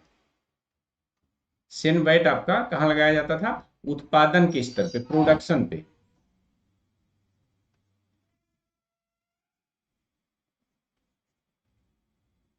ठीक है, मतलब प्रोडक्शन लेवल पे, प्रोडक्शन लेवल पे लगाया जाता है। भाई बोलो, आप में से कोई तो बोलो, सेनवेट बताओ भाई, कोई तो बोलो कि ये क्या होता है आईटीसी।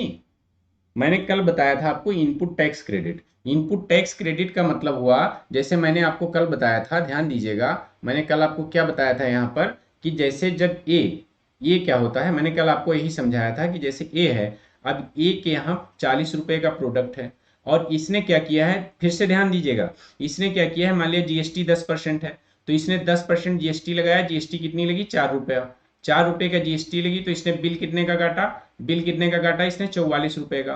अब फिर बी जो व्यापारी है वो इससे ले गया इस प्रोडक्ट को, कितने का ले गया, 44 रुपए का ले गया, ठीक है, 44 रुपए। अब इसने 44 रुपए का ले गया, तो उसमें क्या किया इसने, 20 रुपए अपना प्रॉफिट जोड़ा, तो कीमत कितनी हो गई, कीमत कितनी होगी इसकी, 64 रुपए हो गई। लेकिन जो ये 4 रुपया यहाँ पे टैक्स दिया है, इस पे इसको इनपुट टैक्स क्रेडिट मिल जाएगा, मतलब इसको गवर्नमेंट की तरफ से वापस हो जाएगा, ठीक है। तो इस वजह से 4 रुपया तो इसको गवर्नमेंट की तरफ से वापस हो जा रहा है, इसलिए उस 4 को ये माइनस करके इसके बाद में यहाँ पे 60 रुपया प्रोडक्ट की कीमत रखेगा, कितना रखेगा, 60 रुपया।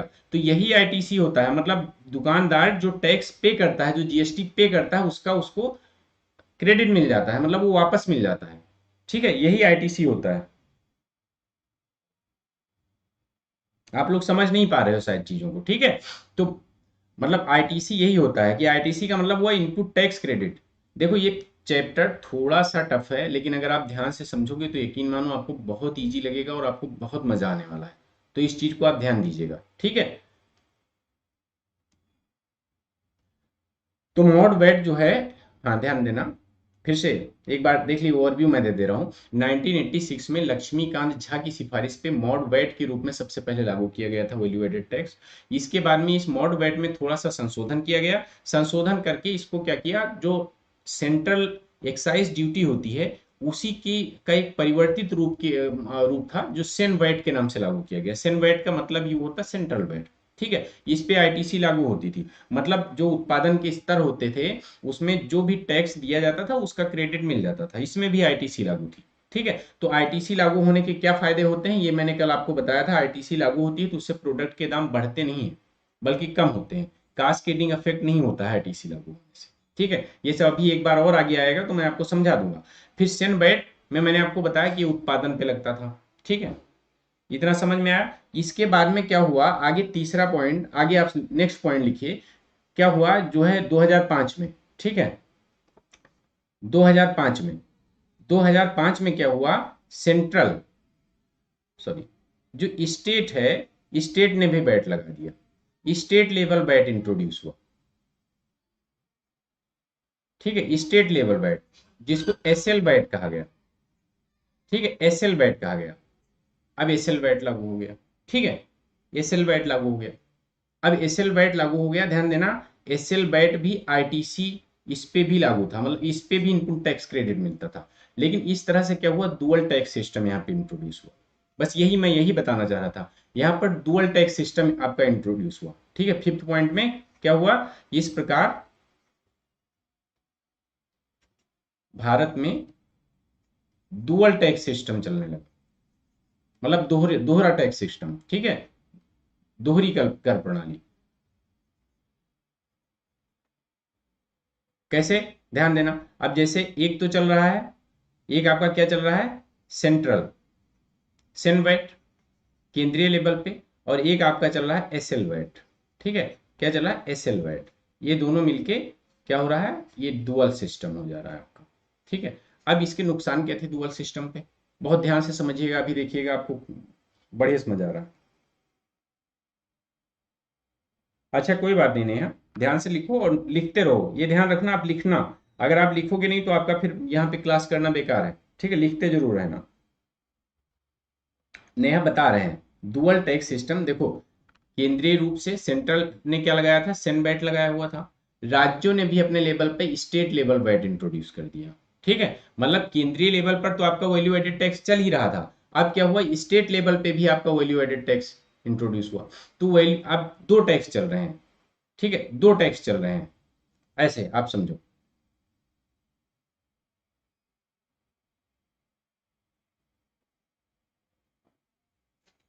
हाँ, तो ये डुअल टैक्स सिस्टम कब से इंट्रोड्यूस हुआ ये बताइए, डुअल टैक्स सिस्टम कब से इंट्रोड्यूस हुआ, कमेंट में बताइए। मैंने अभी आपको बताया डुअल टैक्स सिस्टम कब से इंट्रोड्यूस हुआ, 2005 से, ठीक है, 2005 से डुअल टैक्स सिस्टम इंट्रोड्यूस हुआ। मतलब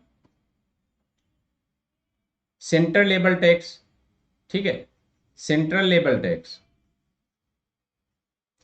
central level tax with ITC, इस पे भी आईटीसी लागू था, ध्यान देना, इस पे भी आईटीसी लागू था, पहला पॉइंट, इसको किस रूप में लागू किया गया, इसको लागू किया गया सेन वैट, ठीक है, सेन वैट।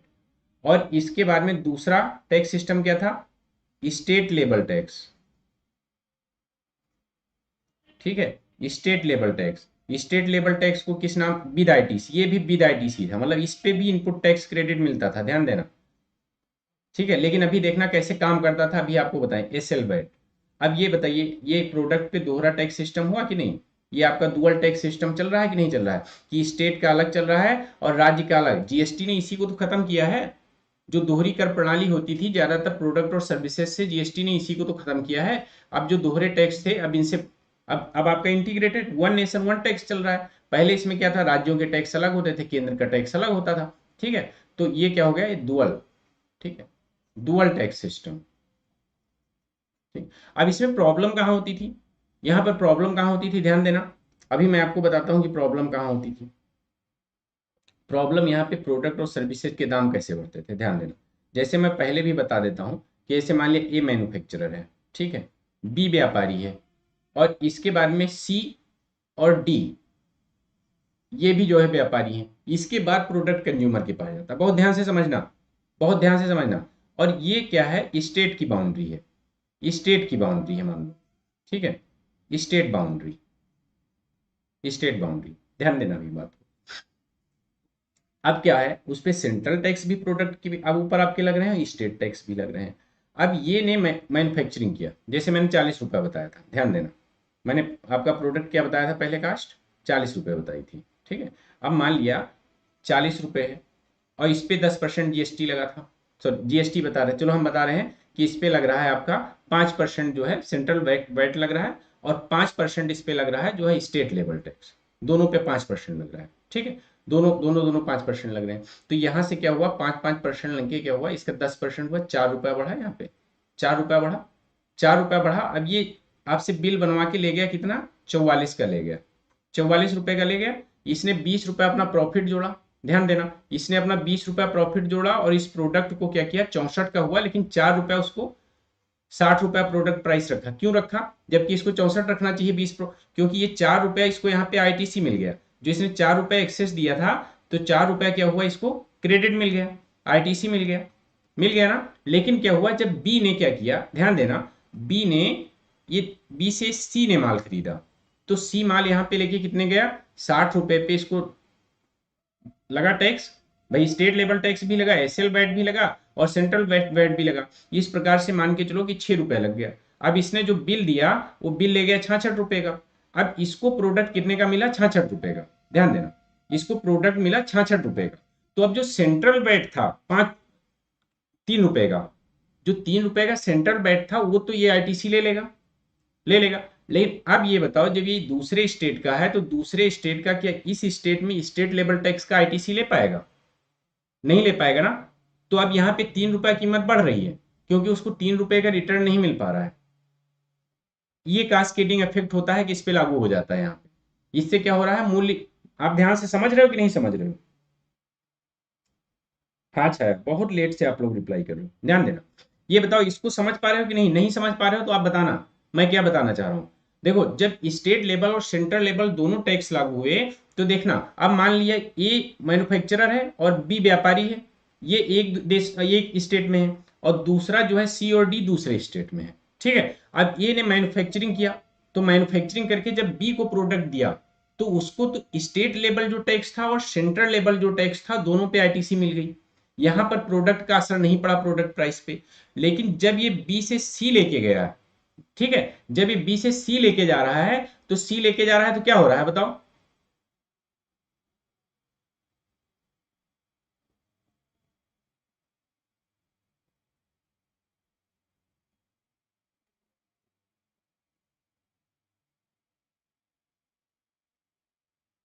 हम्म तो आप ध्यान देना, जैसे ये सी लेके गया, जब तो सी लेके गया, तो इसको सेंट्रल जो आईटीसी थी 3 रुपए की, वो तो उसको क्रेडिट मिल गया। लेकिन स्टेट का क्यों मिलेगा भाई, इस स्टेट में तुम हो, दूसरे स्टेट में, तो वो वाला स्टेट तुमको क्रेडिट क्यों देगा, तुमको आईटीसी क्यों देगा। तो उसको सेंट्रल लेवल का 3 रुपए तो मिल गया। अब इसने 66 रुपए का लाया, जैसे 66 रुपए का खरीदा, अब इस पे 20 रुपए अपना प्रॉफिट जोड़ा, ध्यान देना, 20 रुपए इसको प्रॉफिट जोड़ा, तो इसका कितना हो गया 86, कितना हो गया 86 हो गया 86। अब 86 में से इसको जो सेंट्रल वेट था उसका जो है 3 रुपए मिल गया, तो अब इसका कितना हुआ 83। अब ये मार्केट प्राइस कितना रखेगा 83 रखेगा। और अगर उसको सोच के देखो स्टेट का भी आईटीसी मिल गया होता तो क्या होता, तो इसकी प्रोडक्ट प्राइस 80 होती। अब यहाँ 3 रुपए की बढ़ोतरी हो रही है इसमें कि नहीं हो रही है, तो इस तरह से कास्केडिंग इफेक्ट यहाँ लागू हो गया कि नहीं लागू हो गया, प्रोडक्ट के प्राइस बढ़ रहे हैं मतलब दोहरा टैक्स पड़ जा रहा है, मतलब यहाँ पे वो टैक्स एडजस्ट नहीं हुआ, उस टैक्स पे भी टैक्स यहाँ पे आ गया जब जैसे आपने स्टेट की बॉर्डर पार की। ठीक है, तो ऐसा तो है नहीं कि यहाँ जो है एमपी के प्रोडक्ट जो है यूपी में नहीं आते, यूपी के प्रोडक्ट बिहार में नहीं जाते, ऐसा तो है नहीं। हाँ, और अगर मान लिया नहीं है, और छाया बताओ, अगर मान लिया उसको स्टेट आईटीसी का भी रिफंड मिल गया होता तो यहाँ प्रोडक्ट की प्राइस क्या होती, बताइए। अगर स्टेट का भी इसको रिफंड मिल गया होता तो प्रोडक्ट की प्राइस क्या होती।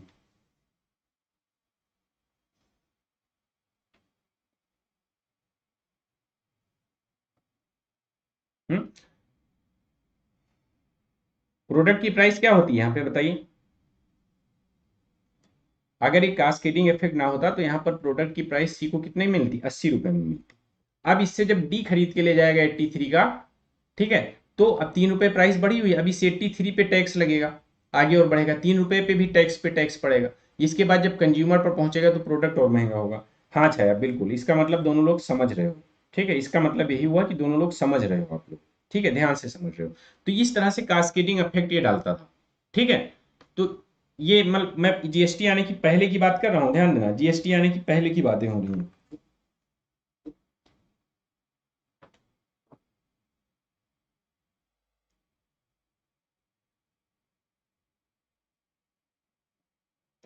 ठीक है, तो ये एक कमी आपको समझ में आई कि नहीं आई, डुअल जो टैक्स सिस्टम था, तो इसकी एक कमी समझ में आई आपको कि नहीं आई। और इसके अलावा क्या था, ये मैं हिस्ट्री में कमियां ही बता रहा हूं, इसके अलावा क्या था कि कुछ टैक्सों को इससे अलग रखा था गया था, कुछ करों को अलग रखा गया था, वो भी क्योंकि आईटीसी मिलती थी इन पे, अब उनको भी अलग रखा गया था। कैसे, कौन से कर, जैसे एंटरटेनमेंट टैक्स हो गया, एंटरटेनमेंट टैक्स इनको अलग से लगा दिया जाता था। ठीक है, लग्जरी टैक्स हो गया, ठीक है, लग्जरी टैक्स हो गया, ये सब टैक्स क्या किए जाते थे, अलग से लगा दिए जाते थे। हाँ? और एक और टैक्स होता था सेंटर सेन वैट में भी, जो सेंट्रल सेल्स टैक्स होता था उसको भी अलग रखा गया था, सेंट्रल सेल्स टैक्स। क्योंकि हमने क्या बताया था, जो सेन वैट था वो किस पे लगता था, प्रोडक्शन पे लगता था, वो प्रोडक्शन लेवल पे, इसके बाद सेंट्रल सेल्स टैक्स। तो ये भी इसकी कमियां ही हुई ना, कि आपका सेन वैट लग रहा है, स्टेट वैट लग रहा है, एसएल वैट लग रहा है, इसके बाद आपका एंटरटेनमेंट टैक्स, लग्जरी टैक्स और सेंट्रल टैक्स ये भी अलग रखे गए हैं आपके। ठीक है, तो टैक्स पे टैक्स मतलब वो कुल मिला के ऐसा था कि टैक्स पे टैक्स की वजह से प्रोडक्ट और सर्विसेज आपके महंगे होते जाते थे। और खासकर जब स्टेट लेवल टैक्स पे क्या होता था, दूसरे स्टेट में प्रोडक्ट जाने पे उसका आईटीसी आपको मिल नहीं पाता था। तो जब आईटीसी आपको मिलेगा नहीं तो भाई आप अपने जेब से थोड़े दोगे, जाहिर सी बात है कंज्यूमर से लोगे, तो कंज्यूमर तक पहुंचते पहुंचे आपके प्रोडक्ट और महंगे हो गए। ठीक है, कंज्यूमर तक पहुंचते पहुंचते क्या हुआ, आपके प्रोडक्ट और महंगे हो गए। ठीक है, इसको ध्यान रखिएगा। अब इंटरटेनमेंट टैक्स लिखा हुआ है, नेहा एंटरटेनमेंट टैक्स लिखा हुआ है, फिर लग्जरी टैक्स लिखा हुआ है, और इसके बाद सेंट्रल सेल्स टैक्स लिखा हुआ है।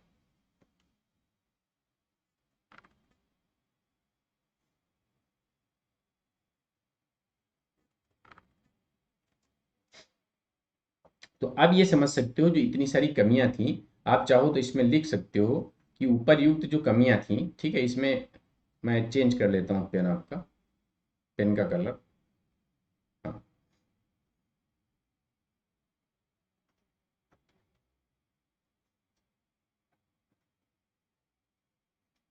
उपरयुक्त कमियों की वजह से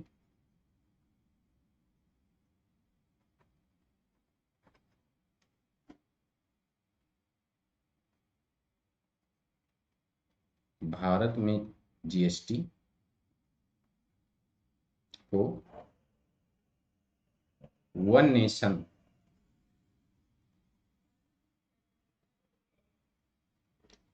वन टैक्स के रूप में लागू किया गया।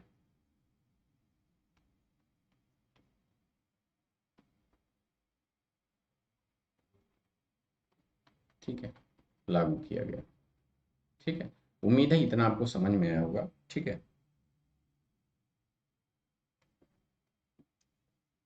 इसमें दो चीजें, जैसे अब वर्तमान की बात करें हम लोग, तो वर्तमान में मैंने आपको बताया है कि वर्तमान की अगर बात करें तो जीएसटी है, ठीक है, जीएसटी है, उसको 101 में कॉन्स्टिट्यूशनल अमेंडमेंट एक्ट 2016 के माध्यम से लागू किया गया। ठीक है, 2016 के माध्यम से कब लागू किया गया है आपका? 1 जुलाई 2017 को लागू किया गया, 1 जुलाई 2017 को लागू किया गया।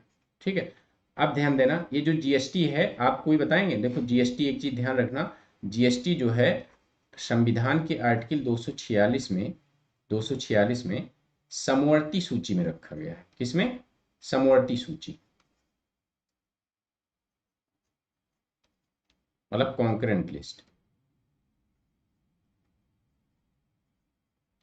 ठीक है, कॉन्करेंट लिस्ट। कोई बताएगा कि समवर्ती सूची में कितने सब्जेक्ट हैं? कोई बताएगा समवर्ती सूची में कितने सब्जेक्ट हैं?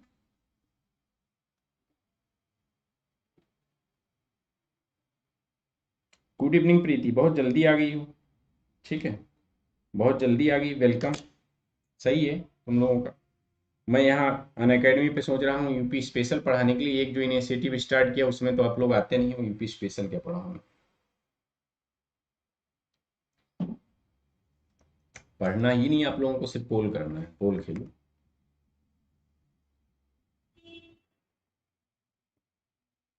अच्छा एक चीज बताओ, आप लोगों को ये तो समझ में आ गया पॉइंट? एक बार मैं और आपको बता दे रहा हूँ, आप ये बताइए आपको ये पॉइंट तो समझ में आ गया कि नहीं आ गया? जो मैंने आपको बताया है कि जो एसएल वैट था, ठीक है, एसएल वैट की वजह से प्रोडक्ट और प्राइस, सर्विसेज के प्राइस कैसे बढ़ते थे, ये समझ में आ गया आपको? जैसे मैंने बताया था कि ए क्या है? मैन्युफैक्चरर है। ए क्या है? मैन्युफैक्चरर। ठीक है, मैन्युफैक्चरर है। और बी क्या है? बी व्यापारी है, दुकानदार है।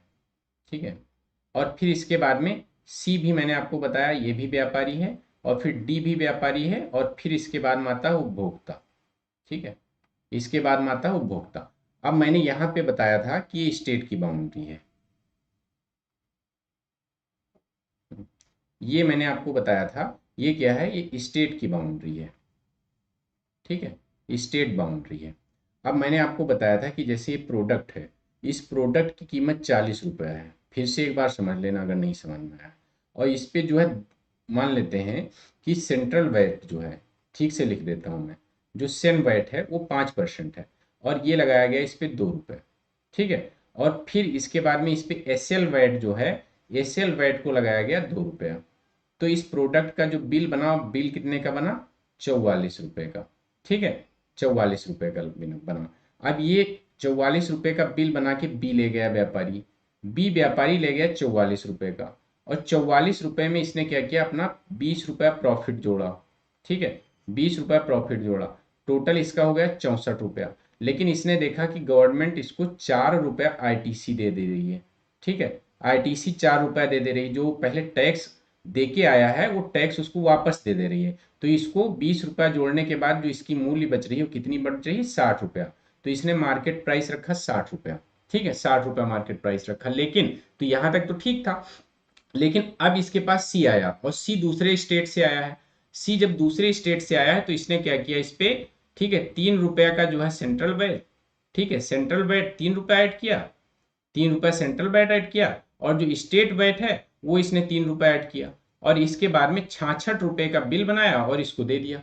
अब ये 66 रुपये का बिल लेके चला तो गया, ध्यान देना, 66 रुपये का बिल लेके यहाँ पे चला तो गया। अब ये 66 रुपये प्रोडक्ट का बिल हुआ, लेके गया। अब इसने इस पे अपना 20 रुपये का प्रॉफिट जोड़ा। बहुत अच्छे समझना। अब कितना हो गया बताइए? 86 हो गया, 86 हो गया, 86।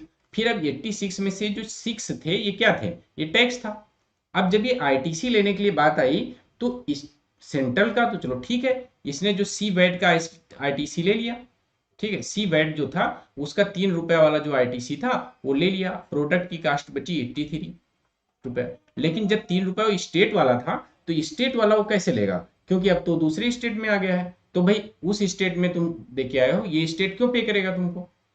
अब प्रोडक्ट की प्राइस यहाँ पे बढ़ गई, जो 80 होनी चाहिए थी आईटीसी के बाद, वो यहाँ पे 3 रुपए बढ़ के 83 हो गई, 83 हो गई। ठीक है, तो अब यहाँ पे कास्केडिंग इफेक्ट लागू हो गया ना, कि टैक्स की वजह से आपके प्रोडक्ट और प्राइसेस के दाम बढ़ रहे हैं। ये इसका बहुत बड़ा निगेटिव पॉइंट था। ठीक है, क्योंकि सेंट्रल वैट भी चल रहा है, स्टेट वैट भी चल रहा है।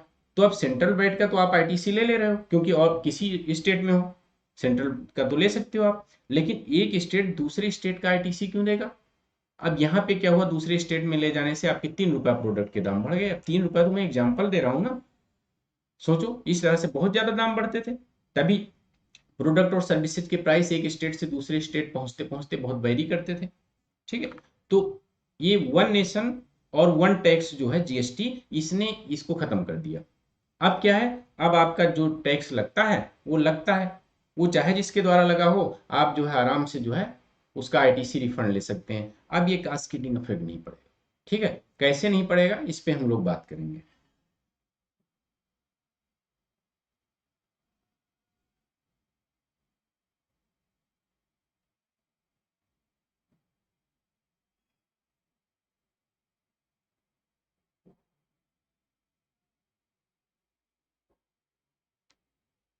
हाँ, जीएसटी आने से, करेक्ट छाया, जीएसटी आने से अब 80 की मिलेगी, पहले 83 की मिल रही थी। देखो मेन चीज है यहाँ पे समझना, जब आप समझोगे तो आपके पास चाहे जहां से आंसर आएगा, आपके दिमाग में कॉन्सेप्ट क्लियर है। और जब कॉन्सेप्ट क्लियर है तो आपको चीजों को रटने की जरूरत नहीं होती है। अगर कॉन्सेप्ट आपका क्लियर नहीं है तो आपको चीजें रटनी पड़ती हैं। ठीक है, मैं चाहता हूँ जीएसटी पढ़ाने के बाद जब ये जीएसटी खत्म हो, अभी हम जीएसटी काउंसिल भी आपको पढ़ाएंगे, तो जब ये जीएसटी खत्म हो तो उसके बाद ये ना हो कि हमें कहीं से भी जीएसटी से रिलेटेड सवाल आ रहा है और हम नहीं कर पा रहे हैं। ठीक है, ये कतई नहीं होना चाहिए। अब ध्यान देना, जब जीएसटी आया है तो जीएसटी इंट्रोड्यूस किया गया, मैंने आपको बताया समवर्ती सूची में रखा गया है। अब इसमें कौन कौन से टैक्सेज को शामिल कर लिया गया है ये मैं आपको बता रहा हूँ। चलो आगे, एक्चुअली स्लाइड खत्म हो गई है। तो जीएसटी में जो केंद्रीय, ध्यान देना, जीएसटी में शामिल केंद्रीय कर, जो सेंट्रल टैक्स है। ठीक है, सेंट्रल टैक्स, कौन कौन से सेंट्रल टैक्स को जीएसटी में शामिल किया गया है, ये आप मेनली देख लो।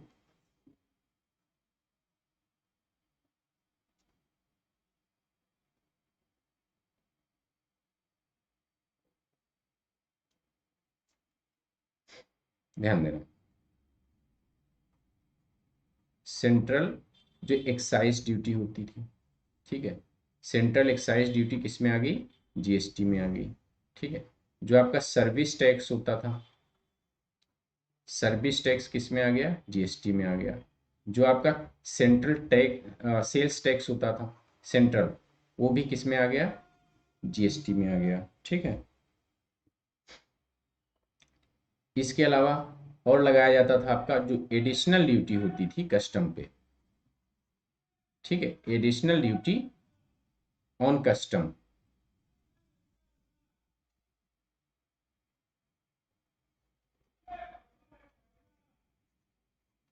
ये भी इसमें शामिल कर लिया गया। ये ड्यूटी लिखा हुआ है, ठीक है, ड्यूटी, ये भी इसमें शामिल कर लिया गया। ठीक है, इस तरह से कई टैक्सेस जो सेंट्रल वाले थे वो इसमें आ गए।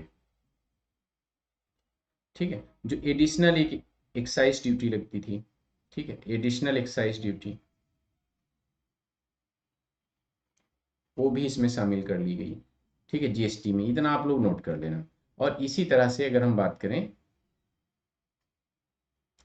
तो राज्य, जो राज्य कर थे, ठीक है, राज्य कर, स्टेट टैक्स जो शामिल किए गए हैं जीएसटी में, ध्यान देना आप लोग।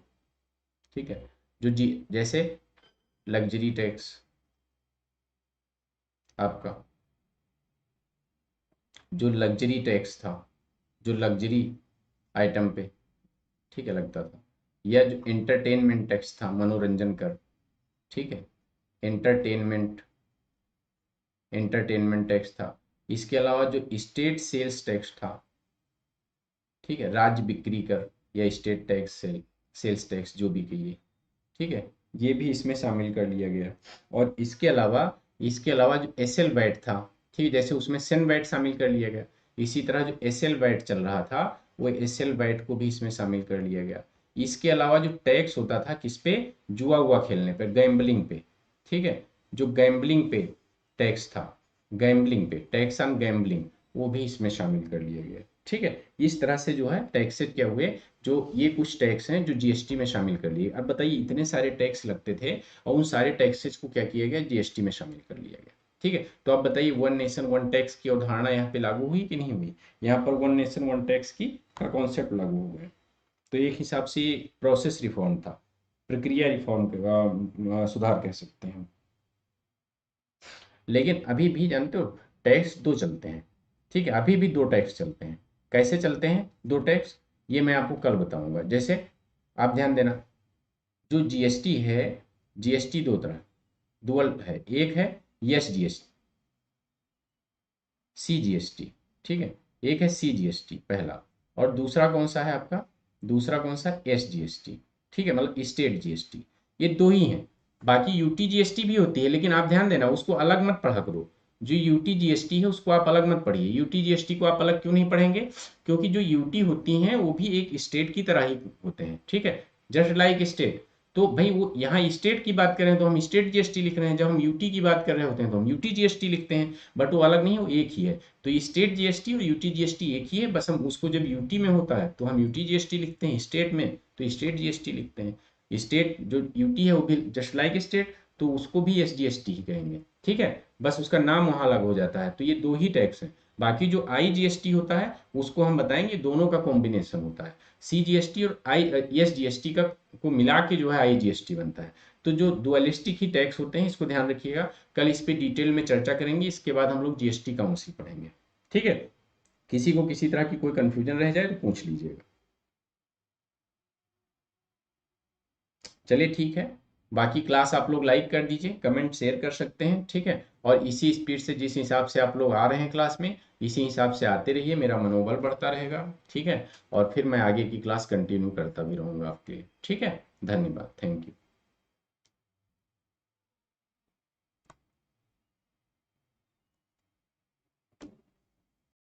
गुड इवनिंग अमित, कैसे हो अमित?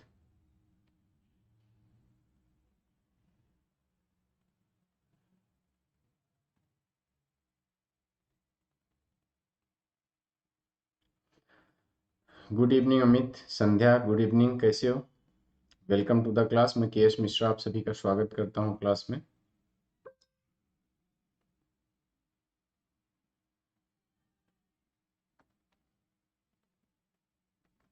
जुड़िए भाई जल्दी जल्दी, और बताइए सब ठीक?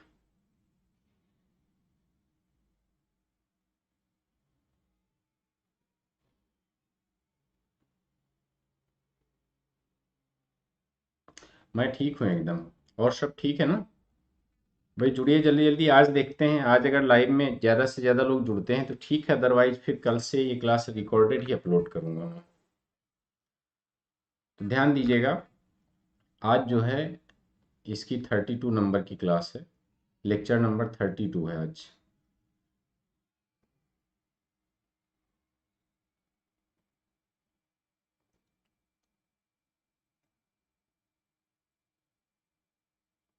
हम्म, तो आज लेक्चर नंबर 32 है। और ध्यान दीजिएगा, आप लोगों में से जो भी नए हैं वो चैनल को सब्सक्राइब कर लें।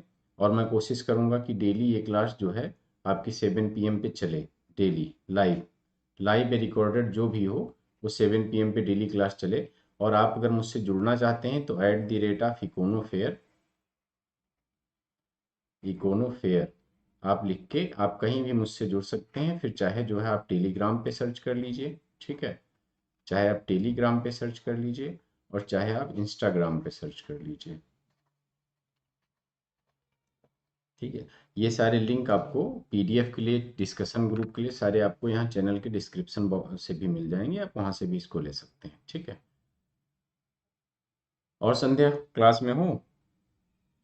ध्यान दीजिएगा, हम लोग जीएसटी पर चर्चा कर रहे थे, और जीएसटी पर हम लोग पार्ट 1 पार्ट 2 ऑलरेडी ख़त्म कर चुके हैं। एक्चुअली ये पार्ट 3 है, पार्ट 2 नहीं है, ये पार्ट 3 है इसका, ध्यान दीजिएगा। ठीक है, ये पार्ट 3 है और शायद फाइनल पार्ट होगा, अगर कुछ बचेगा तो उसको कल कवर कर दिया जाएगा। ठीक है, और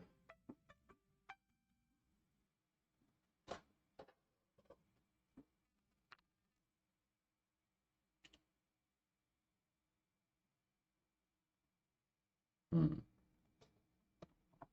आप लोगों के कमेंट देखने के लिए मुझे अलग से जो है रखना पड़ता है मोबाइल, कि जिससे आप लोगों के कमेंट दिखते रहें।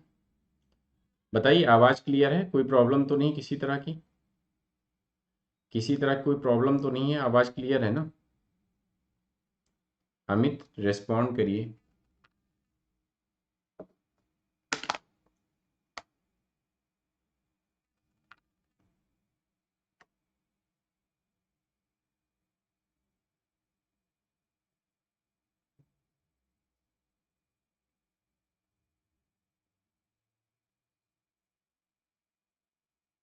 ओके। ठीक है अमित, अगर सब ठीक है तो स्टार्ट करते हैं, आगे बढ़ते हैं। ठीक है, चलिए। और कोई है क्लास में आपके और संध्या के अलावा? अच्छा ठीक है संध्या, ठीक है। तो ध्यान दीजिए, वस्तु एवं सेवा कर पे हम लोग चर्चा कर रहे थे। और चलिए थोड़ा सा मैं रिवीजन करता हूँ। आप ये बताइए, आप लोग कमेंट में बताइए, जो है जीएसटी किस एक्ट से आया था? जीएसटी सॉरी आई मीन किस ईयर में आया था, 2016 में या 2017 में? मैंने ये नहीं पूछा कि लागू कब हुआ, आप बताइए 2016 में आया था या 2017 में? कमेंट में बताइए आप लोग।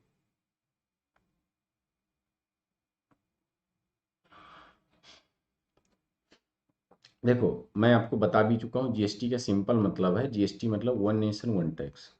जीएसटी कैसे काम करता है ये मैं पूरा आपको समझा चुका हूँ, कि किस तरह से जीएसटी काम करता है। ठीक है, हाँ ध्यान दीजिएगा, हाँ 2016 में। वेलकम है हिंदी आर ओ। ध्यान दीजिएगा, मैं आपको पूरा समझा चुका हूँ कि जीएसटी कैसे। नहीं संध्या, मैंने पूछा कब आया है, 2016 में आया है, 2017 में इसको लागू किया गया है। ठीक है, हाँ 101 कॉन्स्टिट्यूशनल अमेंडमेंट के द्वारा आया है। हाँ 101 जी, बिल्कुल बिल्कुल ठीक है। देखिए, मैं आपको जीएसटी कैसे काम करता है, व्यापारियों के साथ कैसे बिहेव करता है, कंज्यूमर के साथ कैसे बिहेव करता है, ये मैं आपको पूरा समझा चुका हूँ। पिछले 2 क्लासेज में मैंने आपको सिर्फ ये बताया है कि जीएसटी कैसे काम करता है। ठीक है, जीएसटी कैसे काम करता है, उसका बर्डन कैसे ट्रांसफर होता है, उसका इनपुट टैक्स क्रेडिट कैसे बेनिफिट मिलता है, सब आज मैंने सब टाइप करा दिया है ऑलमोस्ट, कि मैं आपको समझाता चलूँ, जिससे आपको एक नोट्स भी मिल पाए, और साथ में देखो जो समझने वाला काम था वो सब आप कर चुके हैं। मुझे नहीं लगता कि कुछ भी ऐसा बचा होगा जो जीएसटी में आपको समझ में नहीं आया होगा, जितना मैंने समझाया है। कुछ फैक्चुअल डेटा है जो मैंने टाइप करा दिया है, अदरवाइज मैंने लिख के ही पढ़ाया है आपको।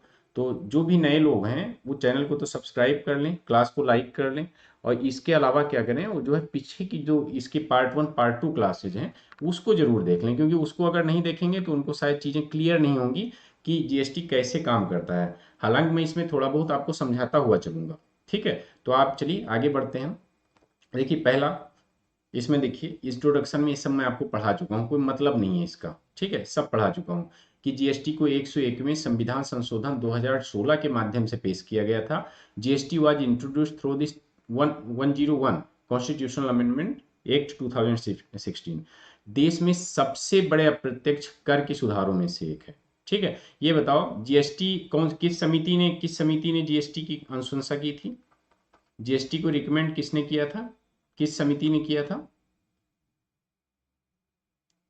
छाया वेलकम, गुड इवनिंग। बताइए, मैंने आपको पढ़ाया था विजय केलकर। ठीक है, विजय केलकर, विजय केलकर समिति का संबंध मैंने कल आपको क्लास में अनअकैडमी पे बताया था कि कई जगह से है।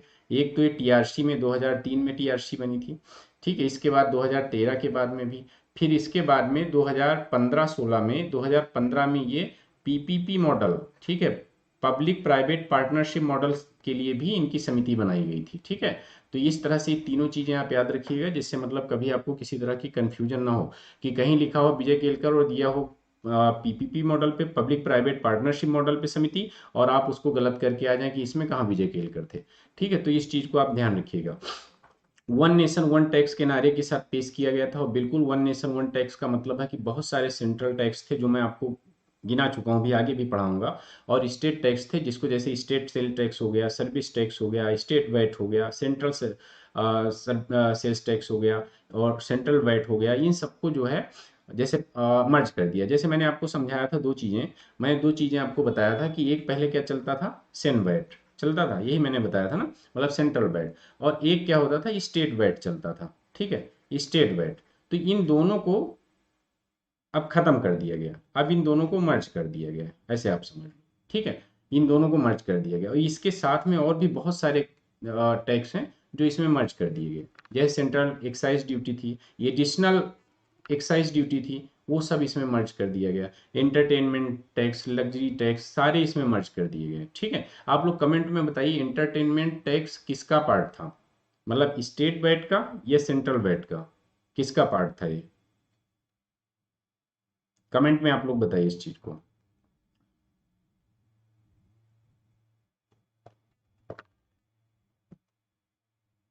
बताइए प्लीज, ध्यान दीजिएगा। जीएसटी में मैंने भी आपको बताया जैसे उत्पाद शुल्क, ठीक है, उत्पाद शुल्क, एक्साइज ड्यूटी को, और वैल्यू एडेड जो टैक्स होते हैं उनको भी सम्मिलित, जैसे सेंट्रल वैट था, सेंट्रल वैल्यू एडेड टैक्स था, स्टेट वैल्यू एडेड टैक्स था, इनको भी इसमें सम्मिलित कर लिया गया।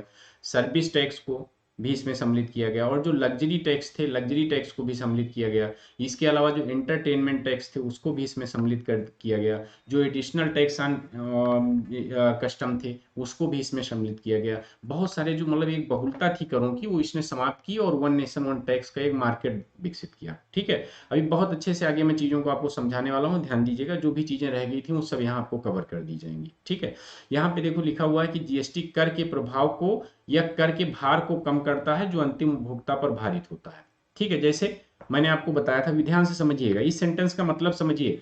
इसमें लिखा है कि जीएसटी कर के भार को, जो टैक्स है, टैक्स का बर्डन है जो अंतिम जो है उपभोक्ता पर, कंज्यूमर पर जाता है, उसको ये कम करता है। कैसे कम करता है, मैंने आपको बताया था कि देखिए इनपुट टैक्स क्रेडिट मैंने आपको बताया था। मैंने कहा था देखिए एक पहले चलता था सेन, ध्यान दीजिएगा, जैसे क्या चलता था, सेन वैट, इसमें भी आईटीसी होती थी। और दूसरा क्या चलता था, स्टेट वैट, ध्यान से समझिएगा जो भी नए हैं, स्टेट वैट, इसमें भी आईटीसी होती थी, ये भी विद आईटीसी होते थे, मतलब इनपुट टैक्स क्रेडिट इसमें भी होता था। इनपुट टैक्स क्रेडिट मुझे आपको समझाने की जरूरत नहीं है, पिछले 2 क्लासों में सिर्फ मैंने आपको इनपुट टैक्स क्रेडिट समझाया, ठीक है। तो इनपुट टैक्स क्रेडिट होता था। अब मान लिया जैसे मैंने आपको एग्जांपल दिया था कि ए व्यापारी है, बी व्यापारी है, सी व्यापारी है, डी व्यापारी है और फिर कंज्यूमर है, ठीक है। अब एग्जांपल मैंने दिया था आपको, ठीक है, कि जैसे मान लिया यहाँ पे मान लेते हैं सेन वैट 5% है, ध्यान से समझिएगा, और स्टेट वैट भी मैं मान लेता हूँ 5% है।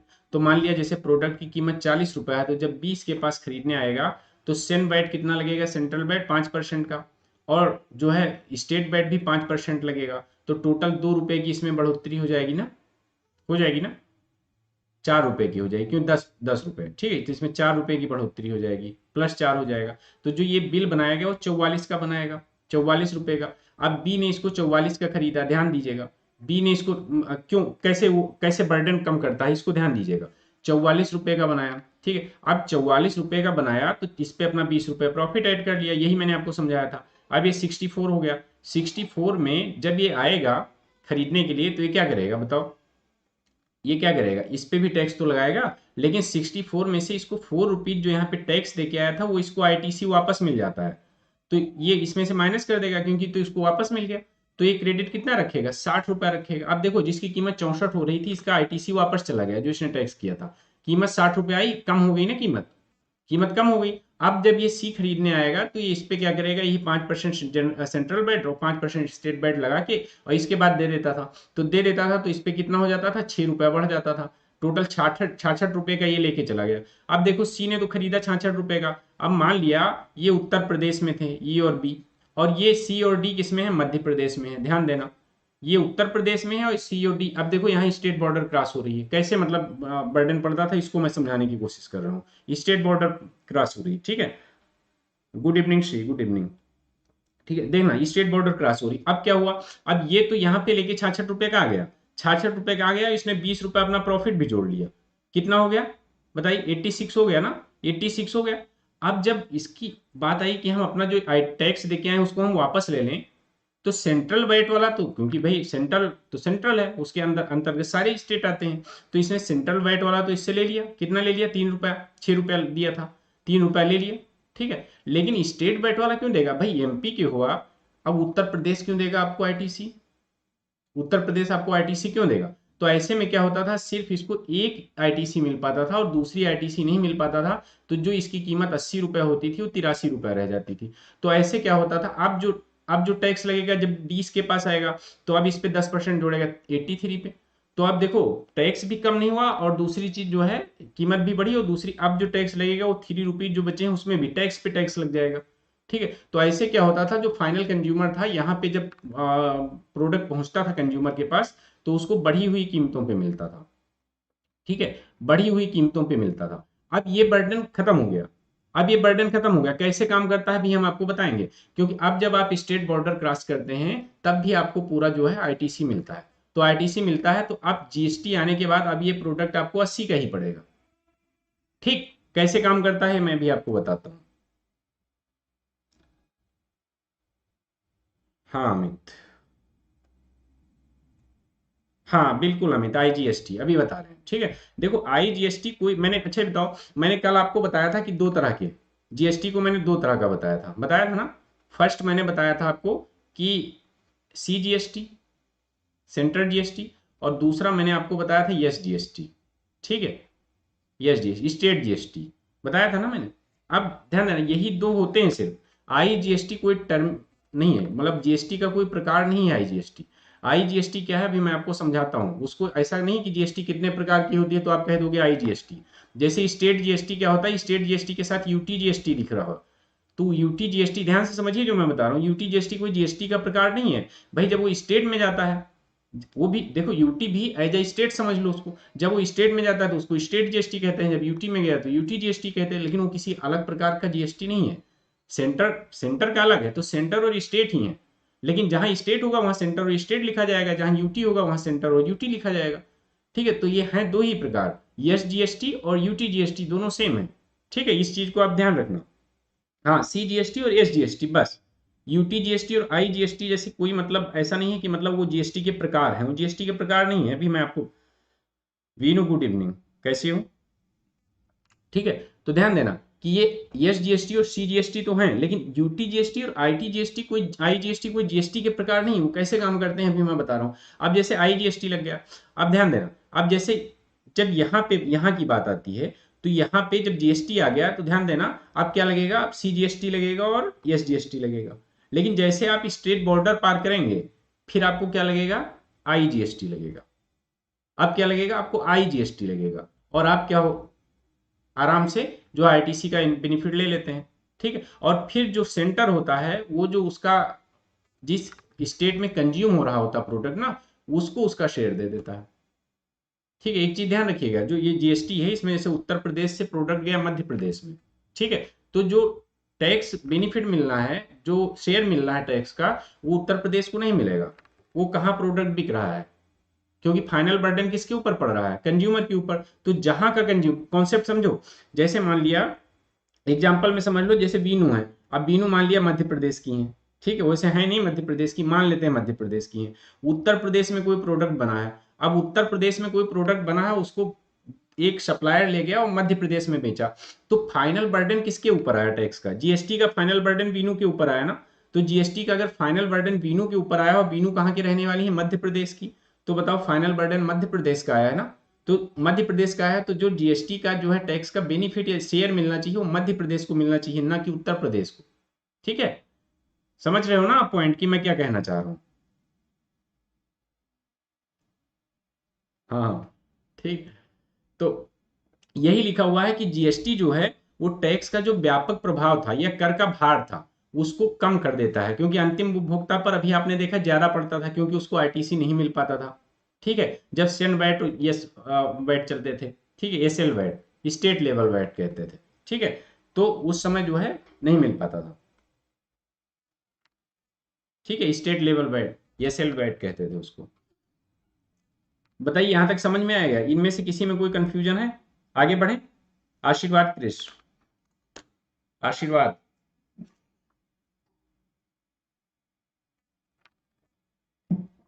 देखो किसी को अगर कुछ समझ में नहीं आया तो पूछो, पूछोगे मैं बताऊंगा।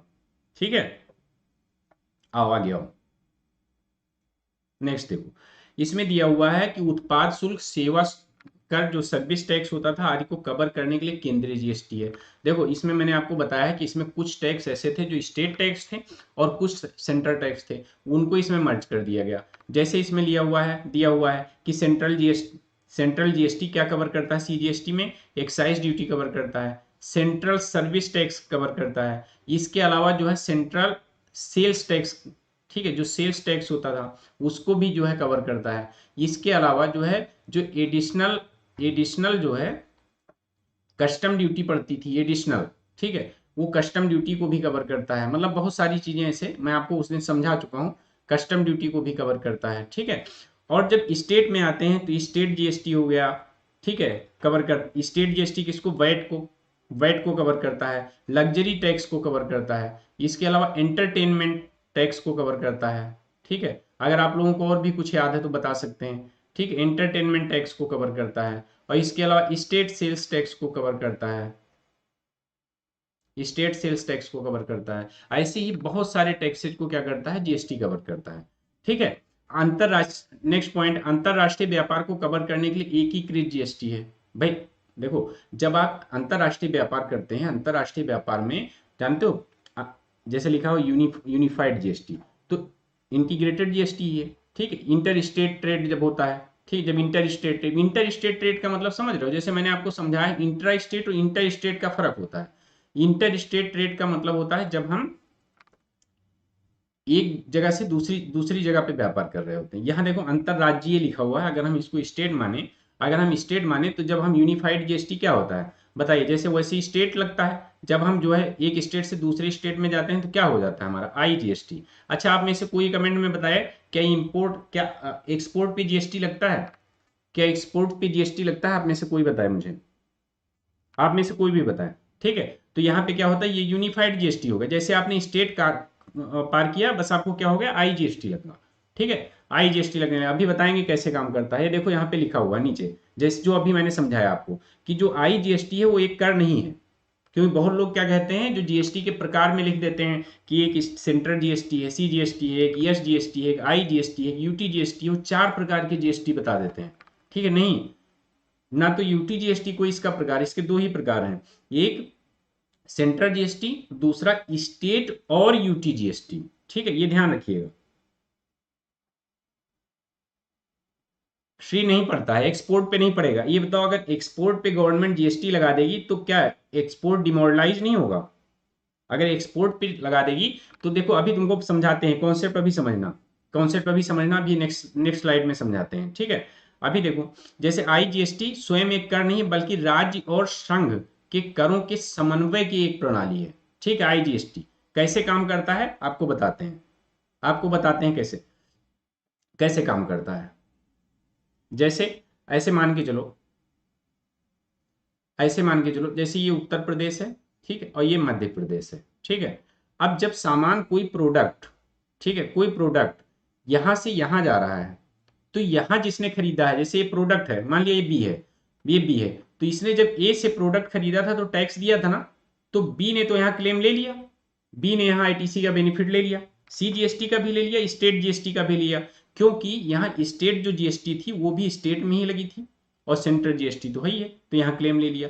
लेकिन जैसे ही उसने बॉर्डर पार किया और सी के पास पहुंचा ये, तो अब क्या हुआ, इसने बॉर्डर पार, अब क्या लगेगा, आईजीएसटी लगेगा। अब क्या लगेगा, आईजीएसटी लगेगा। तो जब इंटीग्रेटेड जीएसटी लग रहा है तो इसका भी आईटीसी मिल जाएगा। अब इसको यहाँ पे यस जीएसटी नहीं देना है, अब इसको दोनों का कॉम्बिनेशन समझ लो, एक हिसाब से यस जीएसटी और प्लस सी जीएसटी मिला के क्या लगेगा, आईजीएसटी, ठीक, आईजीएसटी। अब इसको आईटीसी का बेनिफिट सेंटर से लेना है, ठीक है। अब इसको आईटीसी का बेनिफिट कहां से लेना है, सेंटर से लेना है। तो भी पूरा, अब देखो यस जीएसटी और सी जीएसटी दोनों का जो कॉम्बिनेशन जो उस पे लगेगा, उस पे वो आईटीसी कहां से ले लेगा, सेंटर से ले लेगा, ठीक है। इस तरह से आईजीएसटी काम करता है।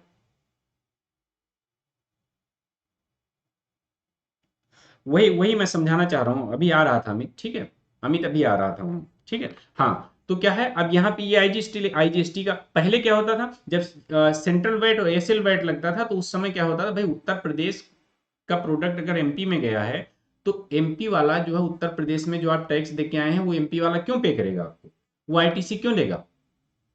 भाई वो कहे कि हमने सरकार ठेका रखा है कि तुम उत्तर प्रदेश में टैक्स दे के आए हो, हम तुमको टैक्स का बेनिफिट दें, हमारा क्या बेनिफिट होगा इसमें?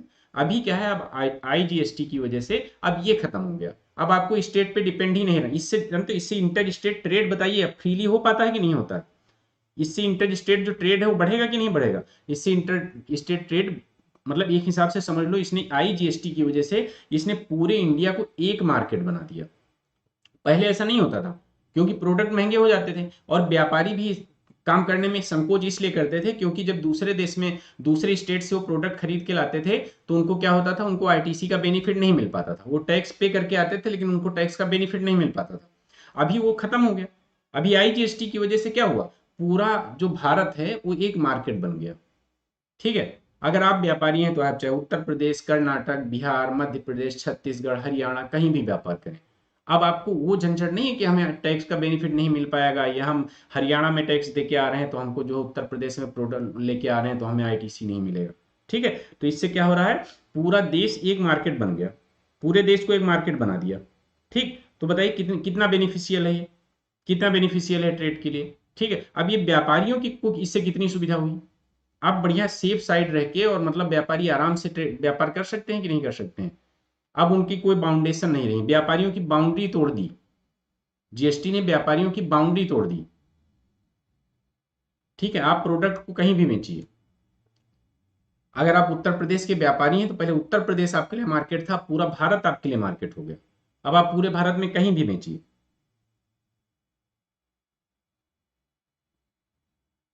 हाँ बिल्कुल बिल्कुल अमित, ठीक है। अब जो बात कर रहे थे श्री, अब हम उस पे आते हैं, आपके पॉइंट पे, आपके पॉइंट पे हम आते हैं। जैसे मान लिया ध्यान देना, जैसे इंडिया है, ठीक है, इंडिया है और इधर मान लिया USA है, ठीक है, USA है। अब जैसे ध्यान देना, अब इंडिया का कोई भी प्रोडक्ट अगर USA जा रहा है, तो ध्यान देना, अगर इंडिया ने इस प्रोडक्ट पे GST लगा दी, तो प्रोडक्ट यहाँ महंगा हो गया ना, प्रोडक्ट यहाँ महंगा हो गया। और इसके बाद जब USA आएगा तो USA में क्या होगा, USA ने इंपोर्ट ड्यूटी लगाई कि नहीं लगाई? USA इंपोर्ट ड्यूटी लगाएगा कि नहीं लगाएगा? है, इंपोर्ट ड्यूटी लगाएगा ना। तो अगर USA इंपोर्ट ड्यूटी लगाएगा तो क्या होगा, 10 क्या होगा बताओ, प्रोडक्ट की कॉस्ट क्या होगी, प्रोडक्ट महंगा हो जाएगा कि नहीं होगा? बताइए, प्रोडक्ट की कॉस्ट बढ़ जाएगी कि नहीं बढ़ जाएगी? प्रोडक्ट की कॉस्ट बढ़ेगी कि नहीं बढ़ेगी? तो जब प्रोडक्ट की कॉस्ट बढ़ेगी, महंगे प्रोडक्ट हो जाएंगे, तो क्या होगा, हमारा एक्सपोर्ट डिमोरलाइज होगा कि नहीं होगा? बताइए, लोग हमारा प्रोडक्ट खरीदना चाहेंगे? तो यही एक वजह है, क्योंकि भाई एक्सपोर्ट बढ़ाना बहुत जरूरी है। एक्सपोर्ट से हमारे पास क्या होता है, हमारा जो BOP है वो बैलेंस रहता है। ठीक है, एक्सपोर्ट ज्यादा होता है तो हमारे पास FDI आता है, हमारे पास फॉरेन रिजर्व बढ़ता है, बहुत सारी चीजें हैं। तो एक्सपोर्ट बहुत जरूरी है इंटरनेशनल व्यापार में। इंपोर्ट से ज्यादा हमारे पास एक्सपोर्ट होना चाहिए, तभी हम जो है ट्रेड बैलेंस में रहते हैं। ठीक है,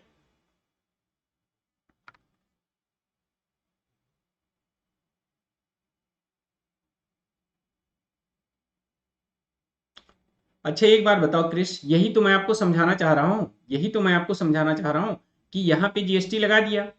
अब इसके बाद में प्रोडक्ट गया USA में, तो प्रोडक्ट अगर USA में गया तो क्या USA ITC देगा? बताइए, वहां के प्रोडक्ट पे कि USA ITC देगा क्या, कि तुम इंडिया में टैक्स दे के आए हो, GST दे के आए हो, तो हम तुमको वहां अपने व्यापारी को देगा वो?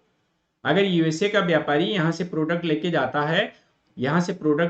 है और यहाँ पे GST देके जाता है, तो क्या USA उस GST का क्लेम देगा? देखो, मैंने अभी आपको क्या बताया था कि पहले यही चीज इंडिया की स्टेट में होती थी कि उत्तर प्रदेश और मध्य प्रदेश, तो GST ने पूरे इंडिया को एक मार्केट बना दिया, लेकिन पूरे विश्व को एक मार्केट नहीं बना दिया है भाई, इसको तो समझो। ठीक, अभी भी कोई कंफ्यूजन है क्रिश? देखो, इसमें जो स्लैब होते हैं GST के, वो 5%, 12%, 18%, 28%, 4 स्लैब होते हैं। लेकिन एक बात बताओ, आप एक चीज ध्यान रखिएगा कि अगर कहीं आपको लिखा हुआ मिलता है कि 0% GST है, तो 0% GST का मतलब ये नहीं है कि उस प्रोडक्ट पे GST नहीं है। 0% GST, अच्छा बताओ, जब GST लेना नहीं है तो उस पर 0% GST क्यों लिखा जाता है? अमित आप बताओ, 0% GST क्यों लिखा जाता है? जब GST लेना नहीं तो 0% GST का क्या मतलब? तो इसके जो एसेंशियल कमोडिटीज होती हैं उन पे 0%, और जो आइटम्स जो मास कंजम्पशंस के होते हैं, ठीक है, ज्यादातर लोग जिनको कंज्यूम कर रहे होते हैं, जिनकी नीड के होते हैं, 5% जीएसटी है। जो स्टैंडर्ड रेट्स होता है, ठीक है, वो क्या होता है 12 से 18%, और जैसे जैसे आप लग्जरी गुड्स की तरफ बढ़ते हैं वो 28% हो जाता है, ठीक है।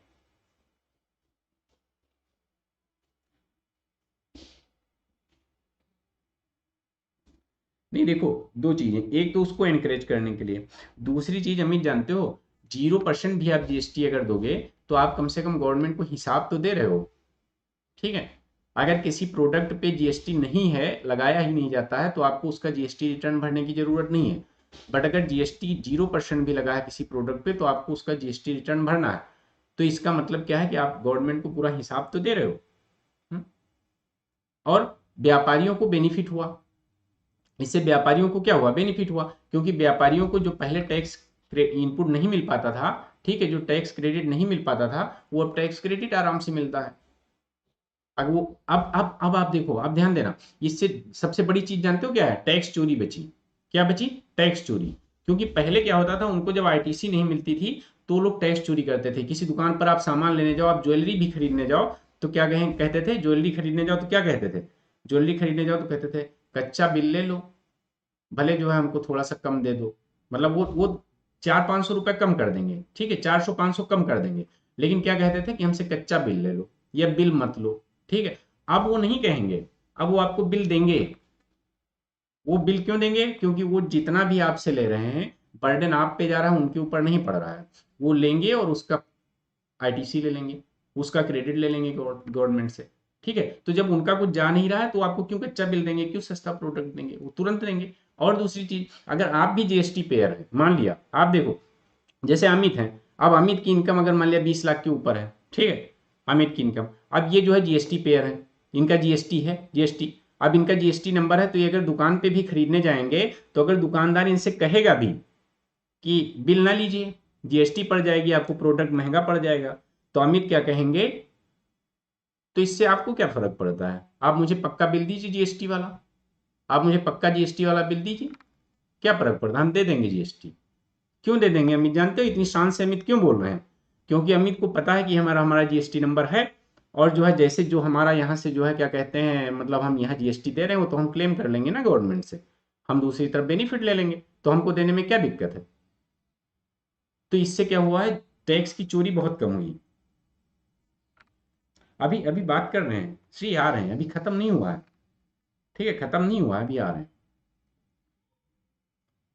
मैं जो समझाना चाह रहा हूँ समझे कि नहीं समझे।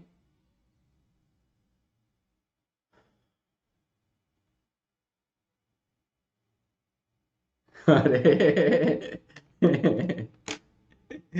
अमित खुश हो गया कि हमारी इनकम बताया 20 लाख से ज्यादा है।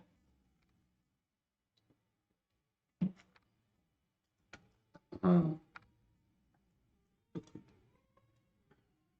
ध्यान देना।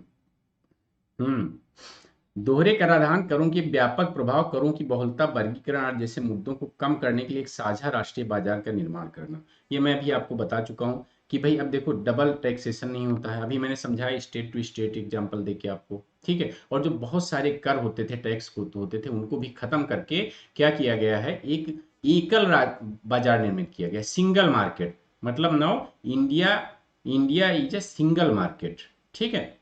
तो वही इसमें बताया गया है कि एक कॉमन नेशनल मार्केट क्रिएट कर दी गई है, ठीक है, एक कॉमन नेशनल मार्केट, जीएसटी ने क्या किया है, जीएसटी ने एक कॉमन नेशनल मार्केट क्रिएट की है, ठीक। मतलब इसको इतने अच्छे से आप समझ लो कि अगर आपको लिखने के लिए आ जाए ना तो आप अपने आप सोच सोच के इसके बाद 2-3 पेज लिख सको आराम से, कोई दिक्कत नहीं है।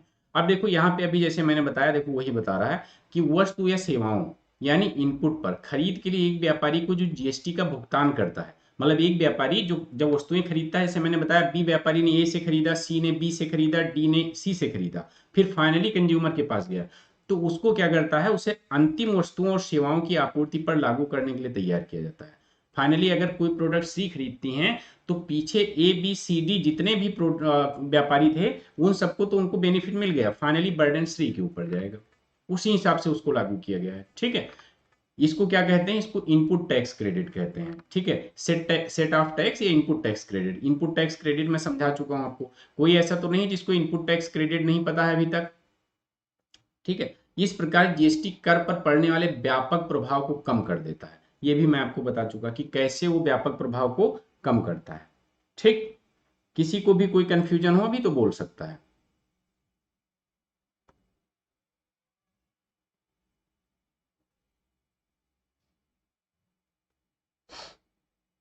देखो अब हम लोग थोड़ा सा पढ़ते हैं कि इंपॉर्टेंस ऑफ जीएसटी क्या है। अगर जीएसटी आ गई तो जीएसटी का महत्व क्या है। बहुत सारी चीजें उसमें से मैं आपको बता भी चुका हूं, लेकिन एक बार थोड़ा सा देखेंगे जिससे हमको ये चीजें क्लियर हो सके। जैसे ये मैंने आपको समझा ही दिया कि एक राष्ट्रीय बाजार का निर्माण हुआ, दूसरा कर अनुपालन में भी वृद्धि हुई, क्योंकि अब व्यापारियों का नुकसान नहीं हो रहा है तो टैक्स जो है अनुपालन, बिल्कुल वो टैक्स चोरी नहीं करेंगे। ठीक, कर के चोरी को हतोत्साहित किया गया। ठीक है, लोग जमा करते हैं, आराम से जमा करते हैं, जीएसटी का हिसाब देते हैं। लेकिन एक नया कर स्टार्ट कर दिया गया जीएसटी के लिए, जो है एक नया उपकर भी, अभी आगे बात करते हैं हम लोग इस पे। देखो, एक साझा राष्ट्रीय बाजार का निर्माण, यह भारत के लिए एक एकीकृत, जीएसटी की बात कर रहा है कि जीएसटी का महत्व क्या है। जीएसटी भारत के लिए एक एकीकृत साझा बाजार बनाता है। ठीक है, और विदेशी निवेश भी मेक इन इंडिया अभियान को बढ़ावा देता है। ठीक है, इससे क्या होता है, फॉरेन इन्वेस्टमेंट भी आएगा और मेक इन इंडिया अभियान को बढ़ावा मिलेगा, क्योंकि विदेशी कंपनियों के लिए भी अब जो इंटीग्रेटेड जीएसटी यहाँ पे लगेगा, ठीक है, वो इंटीग्रेटेड जीएसटी से उनको भी जो है बेनिफिट मिलेगा, और उनको ऐसा नहीं कि हर स्टेट में जाके अलग अलग टैक्स देना है। ठीक है, तो मेक, समझ रहे हैं आप। कराधान को सुव्यवस्थित किया गया, जैसे केंद्र और राज्यों तथा केंद्र शासित राज्यों के बीच की प्रक्रियाओं के बीच में एक सामंजस्य बैठाया गया, और ये देखा गया बाद में अगर आप एक स्टेट से दूसरे स्टेट में जाते हैं प्रोडक्ट बेचने के लिए तो आपको क्या है वहां पे आईजीएसटी का देना पड़ेगा। ठीक है, आईजीएसटी देना पड़ेगा, बाकी कुछ खास ऐसा नहीं है, जिसमें मैं सब समझा चुका हूँ इसमें। कर अनुपालन में वृद्धि हुई। ठीक है, इंक्रीज इन टैक्स कंप्लायंस, अनुपालन के लिए बेहतर वातावरण बनाया जीएसटी ने, क्योंकि सभी रिटर्न अब ऑनलाइन दाखिल किए जाते हैं, और इसके अलावा क्या होता है, इनपुट क्रेडिट को भी ऑनलाइन सत्यापित कर दिया जाता है। अब जो आप ऑनलाइन रिटर्न दाखिल करिए और जो जितने आपने टैक्स दिए हैं वो टैक्स का भी आप वहां पे गवर्नमेंट को हिसाब दीजिए, और इनपुट टैक्स क्रेडिट के लिए आप वेरीफाई करिए, और इनपुट टैक्स क्रेडिट क्या होगा आपके अकाउंट में आ जाएगा। और गवर्नमेंट एक भी और चीज कहती है कि अगर आप आगे 8 रुपए हिसाब दे के आए हो, 8 रुपए का टैक्स दे के आए हो, और आपके ऊपर हमारा 10 रुपया टैक्स बन रहा है, ध्यान देना, अगर आप 8 रुपया टैक्स दे के आए हो, टैक्स दिया है आपने ए को, और फिर बी के पास अगर 10 रुपया टैक्स बन रहा है, तो क्या करे, जो ये 8 रुपया टैक्स दे के आया है उसको काट ले इसमें से, और फिर गवर्नमेंट के पास 2 रुपया जमा कर दे, क्योंकि वापस बाद में गवर्नमेंट करेगी ना इसको, तो पहले ही काटने का ऑप्शन दे रही है कि अगर आप चाहो तो आप काट लो, हमारे पास सिर्फ 2 रुपया दे दो, बस हिसाब हमें क्लियर चाहिए। देखो, हिसाब क्लियर चाहिए, नहीं तो सोच लो। ठीक है, और फिर 8 रुपए जो है, और अगर आप पूरा 10 जमा कर देते हैं तो गवर्नमेंट को हिसाब देंगे, आईटीसी वेरीफाई करेंगे, और 8 रुपए आपके अकाउंट में क्रेडिट हो जाएगा, वापस दे पहले रखेंगे नहीं हम, लेकिन छोड़ेंगे भी नहीं। ठीक, हाँ 2 रुपया दे दो। इसीलिए देखो यहाँ 2 रुपए का बड़ा महत्व है, वैल्यू है 2 रुपए की ना। और कर, मैंने बताया कि कर चोरी को तो सहित, क्योंकि इनपुट टैक्स क्रेडिट मिल जाने की वजह से कर चोरी नहीं होती है। ठीक है, एसजीएसटी और आईजीएसटी में पड़ोसी राज्यों के बीच अंतर राज्य बिक्री के बीच की दर को समाप्त कर दिया गया। पहले क्या होता था, जो एसजीएसटी था, और जो है एसजीएसटी और आईजीएसटी की वजह से क्या हुआ, जैसे आप पड़ोसी राज्य हैं तो पड़ोसी राज्यों के बीच बिक्री के अंतर को समाप्त कर दिया गया। अब आपका क्या लगेगा, आईजीएसटी लगेगा जब आप पड़ोसी राज्य में जाएंगे। तो इससे उनके बीच पहले क्या होता था, जैसे मैंने आपको बताया, उनको आईटीसी नहीं मिलता था तो लोग टैक्स चोरी करते थे। ठीक, पता चले उत्तर प्रदेश में आया कि भैया ऐसा है, ए वाले से सी आया, बी वाले से कहा भैया ऐसा है, बिना जीएसटी वाला हमको बिल दे दो, क्योंकि हमको बेनिफिट तो मिलना नहीं है, हम अभी मध्य प्रदेश लेके जाएंगे अपने राज्य में, तो हमारा तो नुकसान हो जाएगा। ठीक है, तो आप बिना जीएसटी वाला दे दो, और वो बिना जीएसटी वाला बिल अगर मिलजुल के काट देते थे तो पता चले वो लेके चला गया। ठीक है, ऐसे गवर्नमेंट का नुकसान होता था। अब क्या है, अब वो ये नहीं कहता है, अब शौक से काटिए। यहाँ कई कंपनियां हैं और हम देखते हैं कि वो जो है, जैसे उन्होंने किराए पे ले रखा ऑफिस, अब वो 1 लाख 2 लाख रुपए रेंट पे करती हैं, वो खुद पूछती हैं कि ये बताइए ओनर का जीएसटी नंबर है, अगर जीएसटी नंबर है तो हमको रेंट रेंट प्लस जीएसटी देना है। ठीक है, रेंट प्लस जीएसटी देना है। वो क्यों कहती हैं, क्योंकि अगर रेंट प्लस जीएसटी देंगी तो कहीं ना कहीं वो जीएसटी क्लेम कर लेंगे, उनका बेनिफिट होगा। ठीक है, उनका बेनिफिट होगा। हाँ, और भी बहुत सारी चीजें होती हैं। आप मान लिया आप जीएसटी पे करते हो, मान लिया आप जीएसटी पे करते हो, ठीक है, या आपकी कोई फर्म है आप जीएसटी पे करते हो। अब आप गए एक मोबाइल खरीदने के लिए, आप मोबाइल खरीदने के लिए गए तो वो वहां पे भी आप जीएसटी का वो जो वहां पे जीएसटी का बिल देके आओगे ना, आपका जीएसटी नंबर है, आपका जीएसटी नंबर है, वहां पे जीएसटी आप देकर आओगे, उसको बाद में क्लेम कर लोगे, उतना जितना आप मोबाइल में जीएसटी देके आए वो आपको बेनिफिट उधर दूसरे साइड से मिल जाएगा।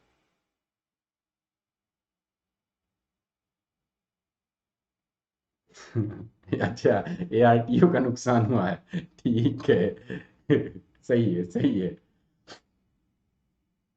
हम्म। और देखो अभी हम यहाँ तक कर दे रहे हैं, इसके बाद कल एक पॉइंट बचता है जो इम्पोर्टेंट भी है, उसको हम लोग डिस्कस कर लेंगे, वो है जीएसटी काउंसिल। ठीक है, कल हम लोग जीएसटी काउंसिल पे बात कर लेंगे, क्योंकि जीएसटी काउंसिल इंपॉर्टेंट है। अच्छा, कोई बताएगा कमेंट में जीएसटी काउंसिल कैसी बॉडी है? एग्जीक्यूटिव बॉडी है, ठीक है, कार्यकारी एग्जीक्यूटिव बॉडी है, कॉन्स्टिट्यूशनल बॉडी है, स्टैचुरी बॉडी है, कैसी है? जीएसटी काउंसिल की बात कर रहा हूं मैं, कोई भी बताइए। देखो मैं क्वेश्चन यहां बना दे रहा हूं, जीएसटी काउंसिल कैसी बॉडी है, कैसी संस्था है?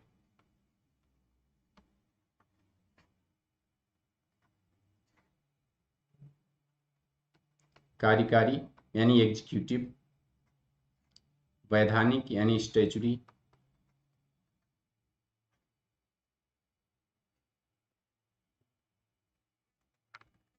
संवैधानिक मतलब कॉन्स्टिट्यूशन।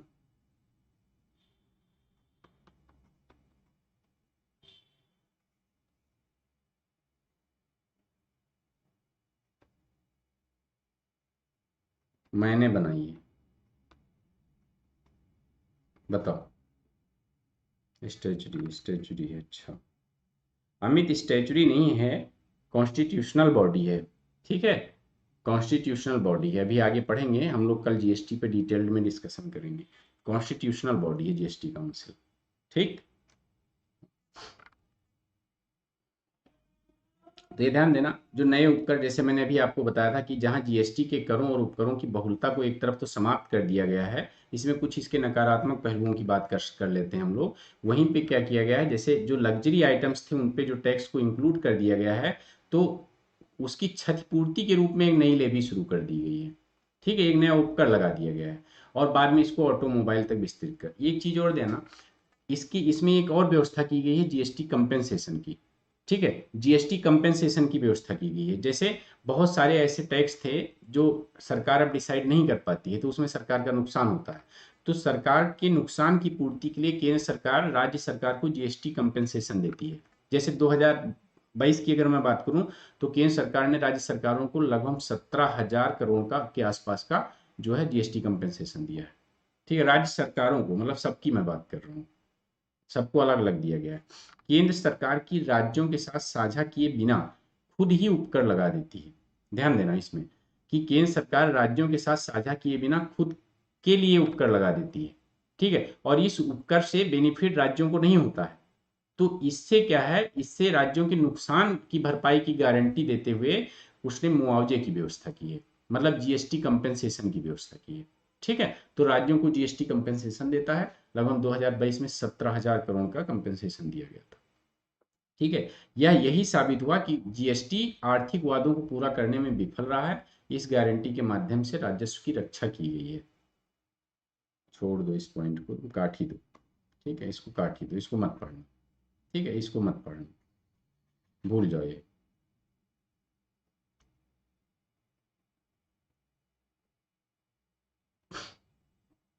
देखो अब आते हैं जो श्री आपने पूछा था, देख लो, इसमें लिखा हुआ है कि अर्थव्यवस्था जीएसटी के दायरे से बाहर है, मतलब लगभग आधे से करीब आधी अर्थव्यवस्था जीएसटी के बाहर, दायरे से बाहर। कैसे? क्योंकि पेट्रोलियम ले लो, रियल एस्टेट ले लो, बिजली ले लो, इन सबको जीएसटी के बाहर रखा गया है, ठीक है, और सबसे मेन चीज शराब ले लो, और जबकि ये भारतीय अर्थव्यवस्था का आधे से ज्यादा हिस्सा कवर करते हैं, ठीक है, ये भारतीय अर्थव्यवस्था का बहुत बड़ा भाग जो है कवर करते हैं, और उन्हीं को जीएसटी से बाहर रखा गया है, ठीक है। तो ये भी इसका निगेटिव पॉइंट है कि नहीं, बताइए। जैसे पेट्रोलियम हो गया, रियल एस्टेट हो गया, बिजली शुल्क हो गया, इन सबको जीएसटी के बाहर रखा गया है, और इसके अलावा जो आबकारी आइटम है जैसे शराब हो गया, ठीक है, शराब को भी बाहर रखा गया है, और उसका तो क्या ही पूछना, वो तो अर्थव्यवस्था में बहुत बड़ा योगदान करती है, ठीक है, शराब को भी बाहर रखा गया है, इसको भी बाहर रखा गया है, ठीक। तो अब आप बताओ, तो ये करीब आधी अर्थव्यवस्था जीएसटी से बाहर है। ठीक, तो ये भी इसका निगेटिव पॉइंट है कि नहीं है?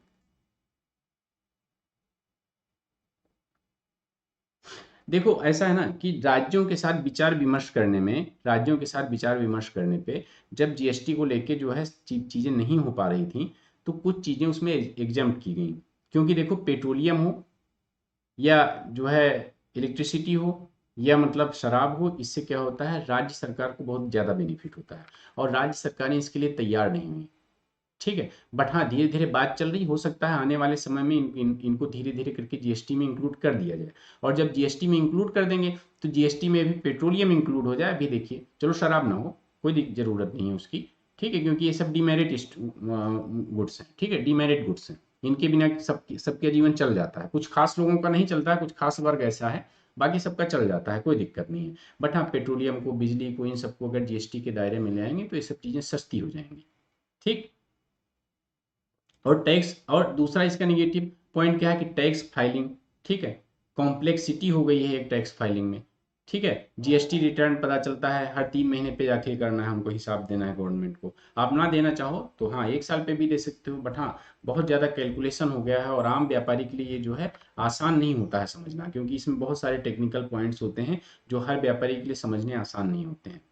उनके लिए गवर्नमेंट को क्या चाहिए कि हर व्यापारी को प्रॉपर एक ट्रेनिंग प्रोवाइड करवानी चाहिए, भले वो ऑनलाइन ट्रेनिंग प्रोवाइड करवाए, बट हाँ ट्रेनिंग प्रोवाइड करवानी चाहिए। तो इससे क्या होता है, जीएसटी में और अधिक सुधार आएगा।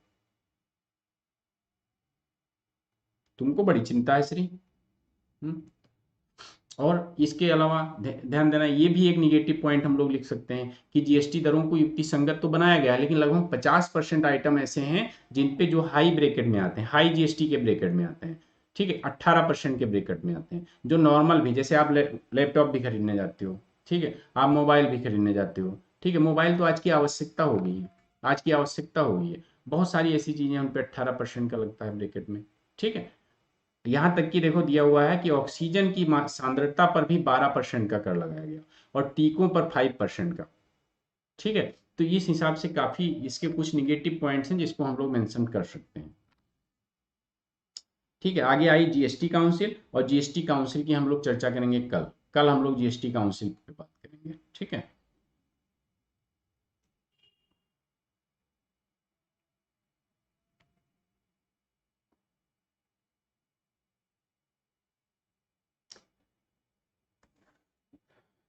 सिर्फ बेनिफिट के लिए। ठीक है, क्योंकि इस पे ये बहुत बड़ा स्रोत है इनकम का, और भी बहुत सारी चीजें हैं। ठीक है, कल जीएसटी काउंसिल पढ़ाने से पहले आपको बता देंगे कि क्यों बाहर रखा गया है। ठीक है, कल आपको बता देंगे आराम से। और वीनू कैसी हो भाई? बड़े दिन बाद क्लास में आई हो, ठीक हो? हम्म, और पापा की तबीयत कैसी है अभी? हाँ, राज्यों को नुकसान होता है अमित, इसीलिए राज्य माने नहीं। बहुत टाइम तक चला है, आप खुद ही देखिए, बहुत टाइम तक चला है, राज्यों के बीच में बातचीत चली है, कई बार बहुत सारी बैठकें हुई हैं, इसके बाद कंप्रोमाइज किया गया है। ठीक है,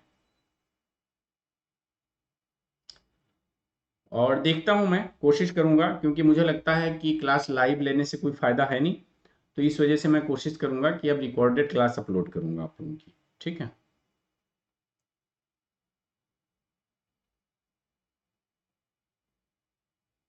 ठीक है श्री, क्लियर कर दूंगा मैं। ठीक है, क्लियर कर दूंगा। अच्छा, सही में? हाँ हाँ बिल्कुल, कल जीएसटी काउंसिल पढ़ाने से पहले मैं इसको क्लियर कर दूंगा। जिससे, वैसे तो मैं आपको वैसे भी बता सकता हूँ, लेकिन मैं क्लास में इसलिए बता दूंगा कि बाकी लोगों को भी क्लियर हो जाए। ओके वीनू,